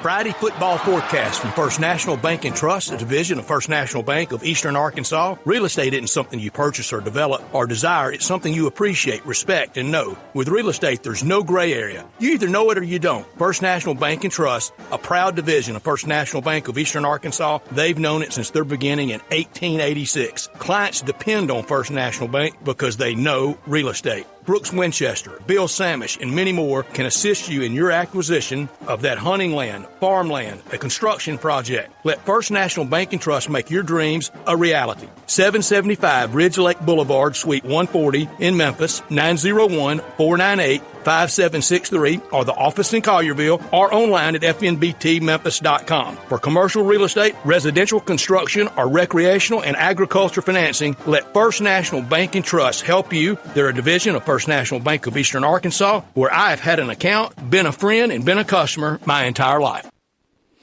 Good job, guys, so far. Thank y'all so much. Let me jump in and do Friday football forecast with you. Short, good Friday for me. Yeah, no, I'm glad that you were able to join us and we can get these picks down. But yeah, always happy to have you, Brett. We've been trying to hold it down without you. It's not the same without you, but at least we can get a little bit of you. Another football Friday, aren't we lucky? Mm-hmm. Customer confidence, the cornerstone at First National Bank and Trust. That, like I said, a proud division of First National Bank of Eastern Arkansas, where they build relationships, hundreds of years collectively of lending experience. I won't say they've seen it all, but they've just about seen it all. Let's get into these games. And the first game tomorrow we're going to pick is at 2:30, ABC, Alabama minus 10.5 over Vandy. The big rematch. Biggest Bama-Vandy game ever. I don't think that's being exaggerating. Do y'all? No, not at all. Not even close. By far the biggest. Yeah. Diego Pavia versus Ty Simpson. Heisman contenders, both. Vandy is one of 20 remaining undefeateds in college football. 5 from the SEC. They're one of them. Bama back after the big win over Georgia. Everybody's saying they're back. Vandy can be bowl eligible with a win tomorrow. That used to be big for them. I think they're dreaming bigger goals than that. Sean McDonough, Greg McElroy, Molly McGrath on the call for ABC. Saban Field at Bryant-Denny Stadium, 87th all-time meeting. The advantage is way Alabama, but a one-game winning streak for Vandy. Bama minus 10.5. Bryant. Well, Brett, I'll tell you that Alabama showed me something last week against Georgia and really impressed me in a big game. And kind of like you said, we're talking about maybe Alabama is back. Maybe they are a better team this season, even though they did beat Georgia last year. So I do think they're moving in the right direction. I think that a lot of these guys, and certainly this coaching staff, is going to remember what happened last year in Nashville and not want that to happen again, that they are going to be really well prepared. But on the flip side of that, Brett, Vanderbilt, they're undefeated, and they're not just winning these games. They're blowing those opponents out. So while they might not win the game, there's no question in my mind that the doors are going to cover this 10.5. Give me Vanderbilt anchor down. Straight up? Give me Vanderbilt straight up anchor down. Whoa, Landon. Well, he advanced there, but I'm going to anchor down as well. Right. I like Vanderbilt here. Diego Pavia is averaging 301 yards a game, and like Brian said, they are not just going out there and barely squeaking by this competition. They're going out there and they're putting up some serious points right now. And so even if Vanderbilt doesn't win this game, they are certainly going to cover that point spread and keep it close. This is going to be a really good game. I didn't ever think that Alabama versus Vanderbilt would be a good game, but here we are. So I'm going to take Vanderbilt plus that 10.5. So if I take Vandy, group lock, I don't know if we've ever had group lock on Vandy. I know we haven't. I don't think we have. Against Alabama. Anchor down with us, Brett. And we're not going to this time. Bama, big, double them up, 42-21. Anchors away. Next game, 6:30 on ABC, the Mighty U, Miami minus 4.5 at Florida State at Doak Campbell, where they pounded Alabama opening weekend. Miami leads the all-time series 36-33. FSU leads 13-8 since Miami joined the ACC. Opponents of the U only 9 trips to the red zone all year. Miami only allowed 3 points in the first quarter all year. FSU number 1 offense in college football. Gus Malzahn and Tommy Castellanos versus Carson Beck and Shannon Dawson. Landon. I'm going to get things opened up with, I mean, Miami's biggest concern coming into the season was their defense. And as you pointed out, Brett, that defense has proven to be challenging this year. But Florida State is a really good team. I think that loss to Virginia last week was kind of a blip in their radar. It was still a really good game, a high offensive battle. So I don't think FSU is going to have any problems scoring here. They're a high-powered offense, and I think even though I think it'll be a close game, but go ahead and give me FSU to outright win this. Outright win it for FSU for Landon Bryant. I'm also going to go with FSU. Everyone's going to talk about last week, but road game, conference game, Friday night game, those tend to get weird. You also have, that's right, get it started, Brett. Also, Florida State looking ahead to Miami. You have to do that for the rest of the segment. That's how long they do it. That's right. But I don't know if I'm going to go like Landon and take them to win the game outright, but I do think this is going to be a fun, close game, and I will take Florida State to keep it within that point range. I'm not doing the tomahawk chop for kicks. Florida State straight up at home, 24-17. Group lock. We have, for the first time, college football group locks all year. We are 5-3. 6:30 SEC Network.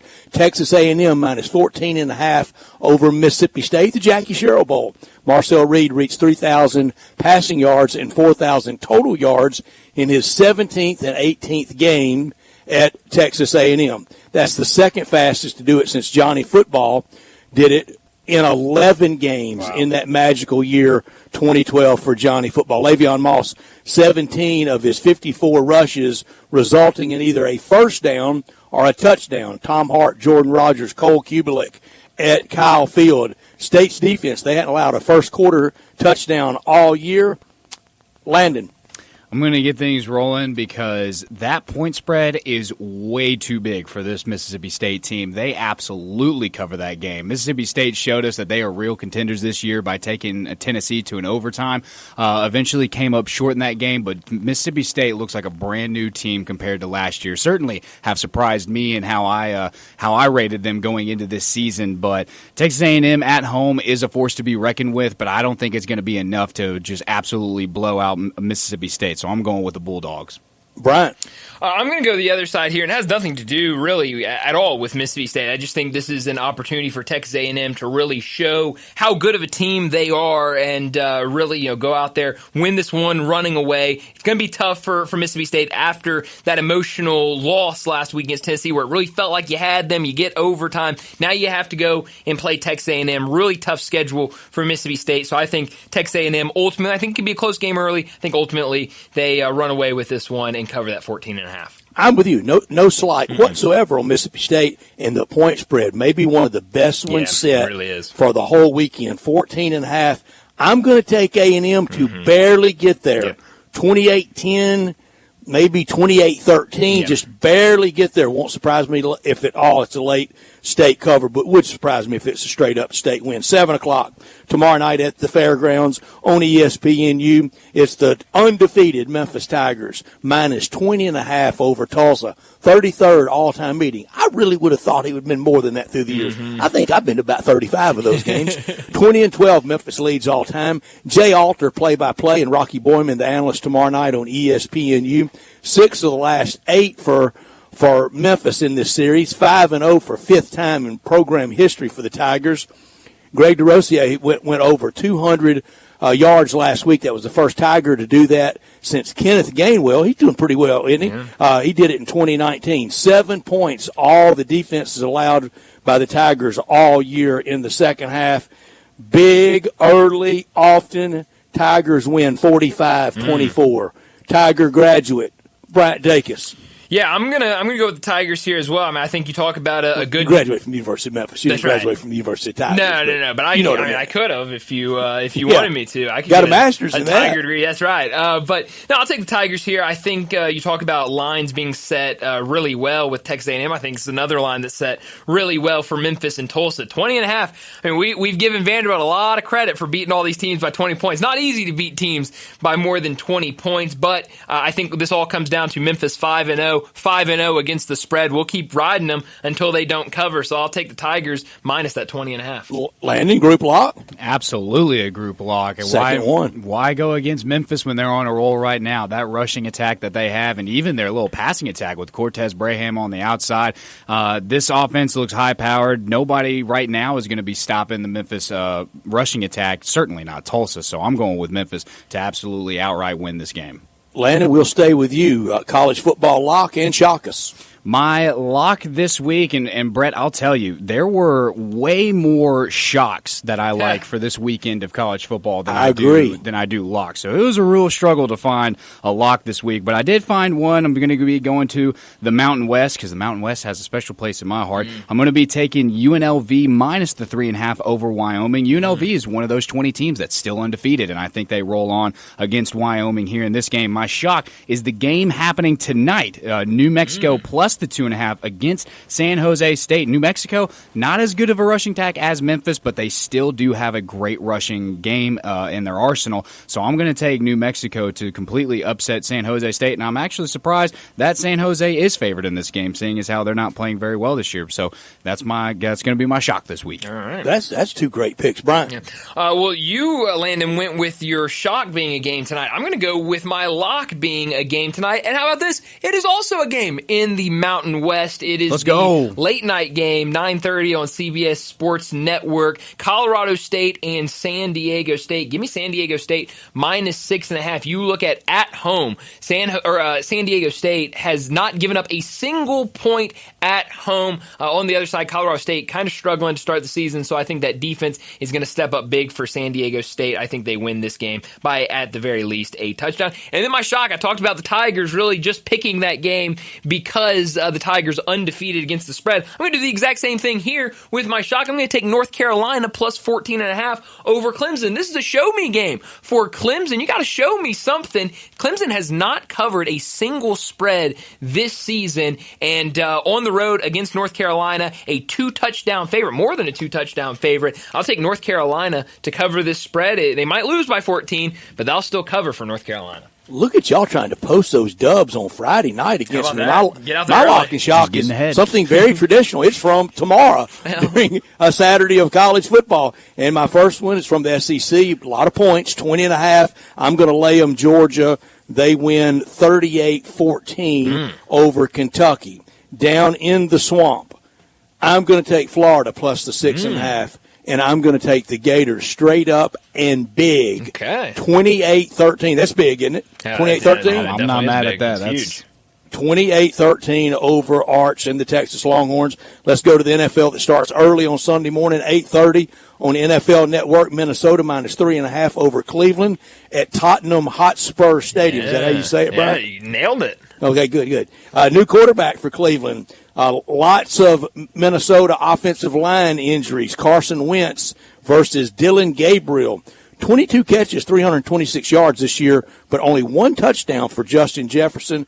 Minnesota leads 12-5 all time. They met one time in the playoffs. We were talking about Bill Nelson, spelled Nelsen.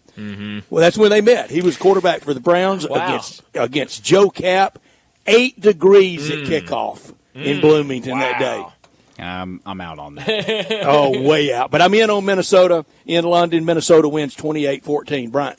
I am going to go with Minnesota here to cover that 3.5. I just think being over there, staying over there, not traveling this week, also a rookie quarterback for Cleveland getting his first start. I'll take Minnesota. I think it could be an ugly game, but I'll take Minnesota and I guess hold my nose with that one.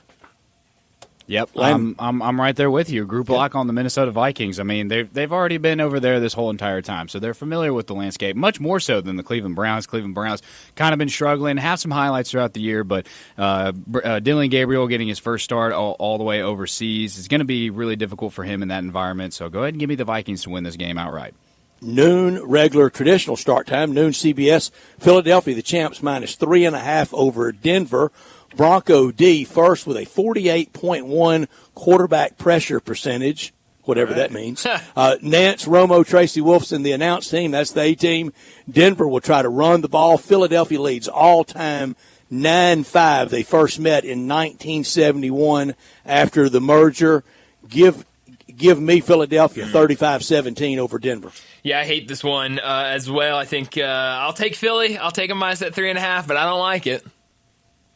Yikes! We got another group lock here. Two NFL group locks. Right, don't love it. Gonna go with Philly. I think last week Broncos looked good, but that was against a lesser opponent, and I don't think they repeat that performance. So Eagles all the way. Yeah. NFL lock for me are Cowboys. Yeah, Brian? all right. Minus the 2.5 at the Jets. The Cowboys win 31-14. My NFL shock, my Giants, plus 1.5 at New Orleans. Giants win. Jackson Dart starts 2-0 as a starter. Right. Giants 20-16 over the Saints. Landon.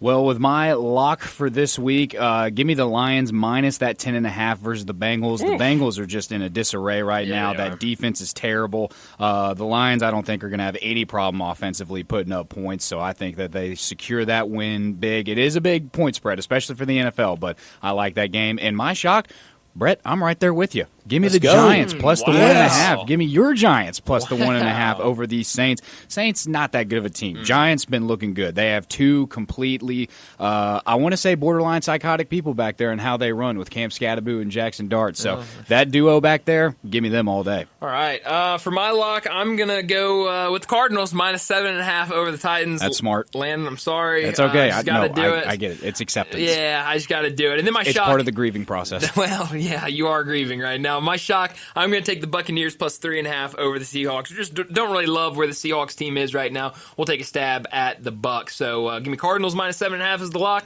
and Bucs plus 3.5 as the shock. Good job, guys. That's our picks for this Friday afternoon for First National Bank Friday football forecast. They are a division of First National Bank of Eastern Arkansas for all your real estate needs, whether it's ag, hunting, recreational, commercial. Contact them at fnbt.com or call them at 901-498-5763. The office in Collierville, two offices in Memphis. They're stable, they're secure, they're solid, they're reliable, and they're consistent through all these years. Guys, drive us home with Mo's Crunch Time. Now, we'll get there. I appreciate you stopping by and helping us out here with Friday Football Forecast. We'll talk to you on Monday, but let's get to this next break, and when we return, we'll wrap up this week with Mo's Crunch Time. Add a little fun to your lunch break. Join Johnny Radio for Sports 56 Happy Hour from 11 to 1 every weekday on Sports 56 and 98.5 FM. Since 1948, in the alley, the Rendezvous. I'm with John Burgos. John, what's going on in the Rendezvous? Brett, after 76 years, we've decided to expand our product line. Anyone who's tasted our ribs is familiar with our vinegar based. It's now available in a 32-ounce jar. It's so good to baste or marinate all meats. I even put a little bit on turnip greens. Something we've been using at the restaurant or at our house has been the Greek seasoning. My father was a cook, but my mother was a chef, and she was the one that put Greek seasoning on everything from a Mediterranean diet or a steak. My mom used it on soup, salad, veggies, fish, any meats. It's a great seasoning and a flavor enhancer. My brother Nick figured out salt and pepper was more than just McCormick's and Morton's. He's come up with a perfect blend we use to coat our shoulders and our brisket, and he used to make it for his friends as Christmas gifts, and they loved it. All these products are available at the Rendezvous or online for shipping as gifts and in many grocery stores. And if they're not in your favorite grocery store, ask your grocer to stock it. A beloved family affair and still going strong since 1948, the Rendezvous. Hi, this is Troy Fiveash, owner of Fiveash Roof Services. Do you know what Penny Hardaway and I have in common? We should both be in that building celebrating the best basketball players of all time. Of course, I'll have to buy a ticket to get in, but he should already be there. But seriously, we both surround ourselves with the best people we can find. We work hard to achieve our goals, and we are both among the best in our respective fields. At Fiveash, we can't win titles or get national awards, but what we can and do strive to do is give 100% of ourselves to give you the best product possible and one you can be proud of. So if you need a roof, siding, or gutters, give us a call at 901-367-0050, and we will do everything we can to provide you the best of everything. Fiveash Roofing. Fair, honest, and ethical. 367-0050 or memphisroofer.com. 367-0050 or memphisroofer.com. Fiveash Roofing, it's what we do. We're here for you. Rick's Powder Coating for a beautiful finish every time. Rick's Powder Coating specializes in automotive, ornamental, residential, and industrial coating. With 2 conveyor lines and the largest batch ovens in the Mid-South, Rick's can accommodate all of your powder coating needs. Locally owned and operated since 2002, Rick's Powder Coating will customize a beautiful finish just for you. Drop by or call to see how Rick's Powder Coating can bring color to your life. 901-367-2771 or rickspowdercoating.com. I'm Gary York. I'm the service director at Lexus of Memphis. Our service department wants to be more than just a place where you get your oil changed. We do glass repair, windshield replacement, recalibration of your camera and sonar systems, even wheel repair, tire replacement, all the things you would expect from a luxury automotive dealer. Please check out our website. You can schedule your appointment, check out our specials, hours of operation, or if you'd like to do it in person, please reach out to one of our associates at 901-271-5199. Crunch Time is brought to you by Moe's Southwest Grill. Need catering? Moe's Taco Truck is always ready to cater for you. Just give Jenny Nash a call at 901-606-3172. Moe's.com is your go-to for all your taco crunch time emergencies. Now, back to Sports Time on Sports 56 and 98.5 FM. This hour brought to you by Jaguar Land Rover Bluff City. Here once again are Brett Norsworthy and Bryant Dacus. This is pretty cool, and we're just getting started.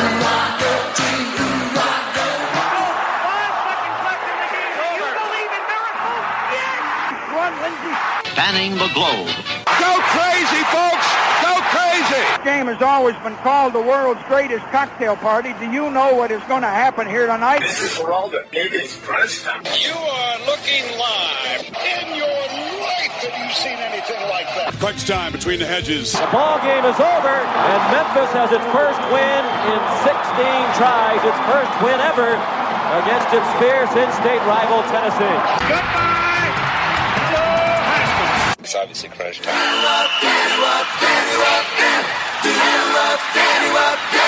Hammer, nail, coffin, this baby is over.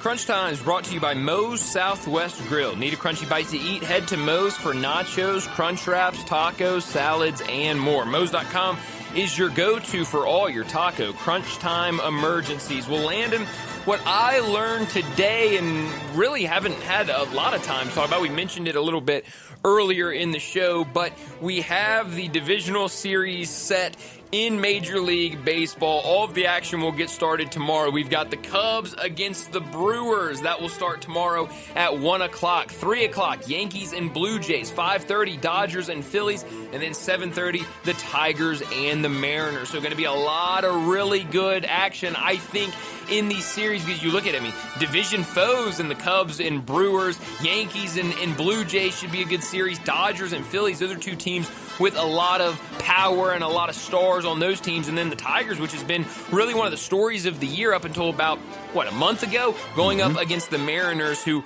have been a fun story, especially late in the season. So we talked how good those wild card matchups will be. I think these matchups will be just as good, if not better. Yeah, what I learned today is Aqib Talib might be a really good football commentator. Haven't heard his name in a while, but he had a fair amount of things to say in regard to Cam Ward's comments about where the Titans are right now. And if you missed it, to say it in a family-friendly way, since we are in the Family Leisure Studios, the Cam says that the Titans suck right now, that they are really, really bad. And Aqib loves this attitude. He loves what Cam is saying. He loves where he's at because it is the truth, and he thinks it's what the team needs to hear. The first step in solving a problem is admitting that there is a problem, acknowledging that there is an issue going on with this team and recognizing that there is one. Aqib then went on to say that the draft is likely where we're going to have the most success going forward to build this team properly.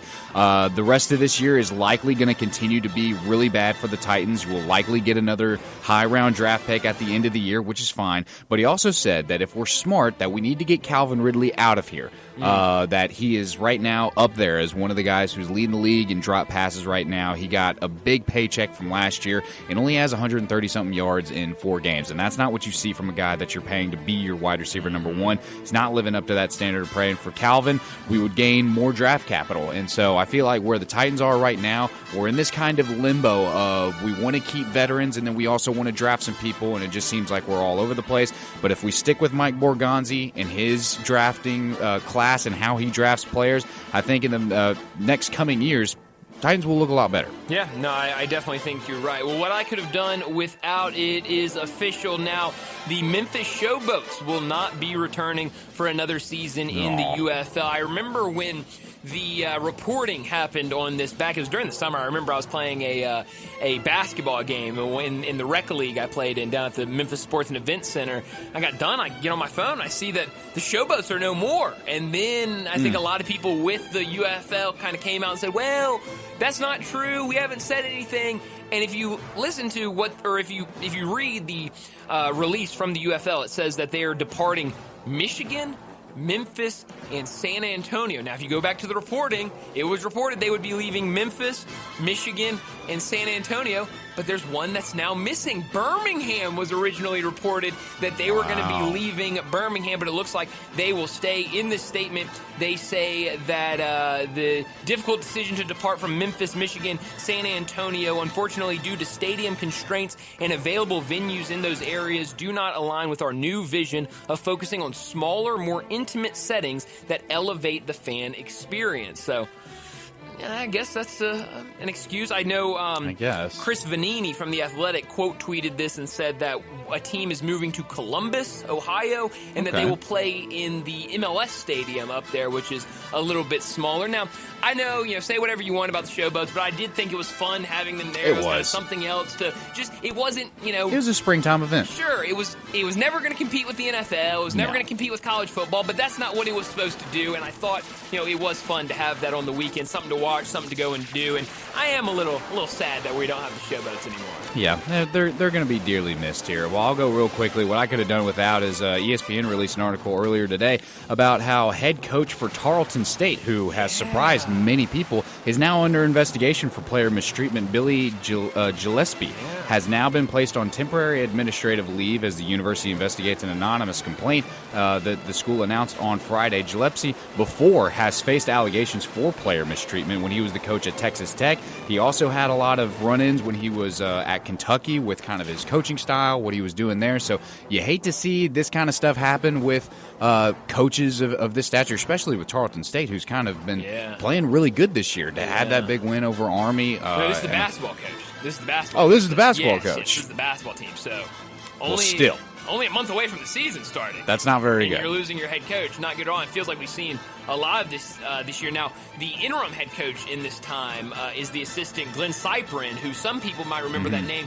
He was the, I believe, first head coach of the Memphis Hustle. When the Memphis Hustle became a thing, I believe he was the first head coach of the Memphis Hustle. So, weird things going on with Tarleton State. Weird things in Tarleton State. Yeah, no, very weird. And to have it this close before the season starts. Where are you beaming tomorrow? Weekend, I guess. Well, beam me to the Vanderbilt-Alabama game. I think this is going to be a really fun, really entertaining game. Both really, really high-powered offenses. Should be a really fun game. I, of course, want to see it live because there's a lot at stake in this game. Yeah, no, there is. Beam me. I'll be at the Memphis game tomorrow, so I guess beam me to Memphis and Tulsa. That should be a lot of fun. But so much to watch over the weekend with the college football, with the Major League Baseball, with the NFL.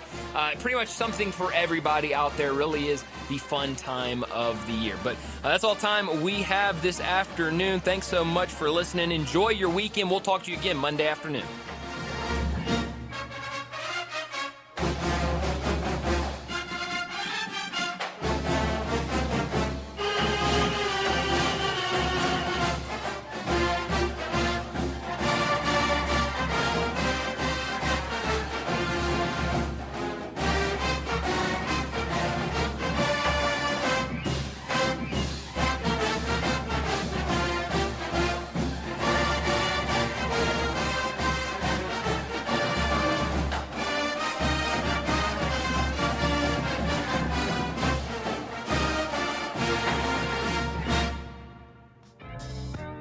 You know what I love about Central Barbecue? They pay you to do their radio commercials. Well, yeah, but what I really love about Central Barbecue is I'm proud to do their radio commercials. Really? You should put more effort into it. I'm proud to represent the very best barbecue in Memphis, and therefore the best barbecue in the world. Wait, what'd you say? Nothing. I'm proud to do the Central Barbecue ads, too. Believe me, I've done some ads for companies that really weren't the very best in their business. I know the ones you're talking about. No, you don't. That was a long time ago. If you say so. But doing ads for Central Barbecue means being able to say, honestly, it's a great product at a great price. With lots of great locations.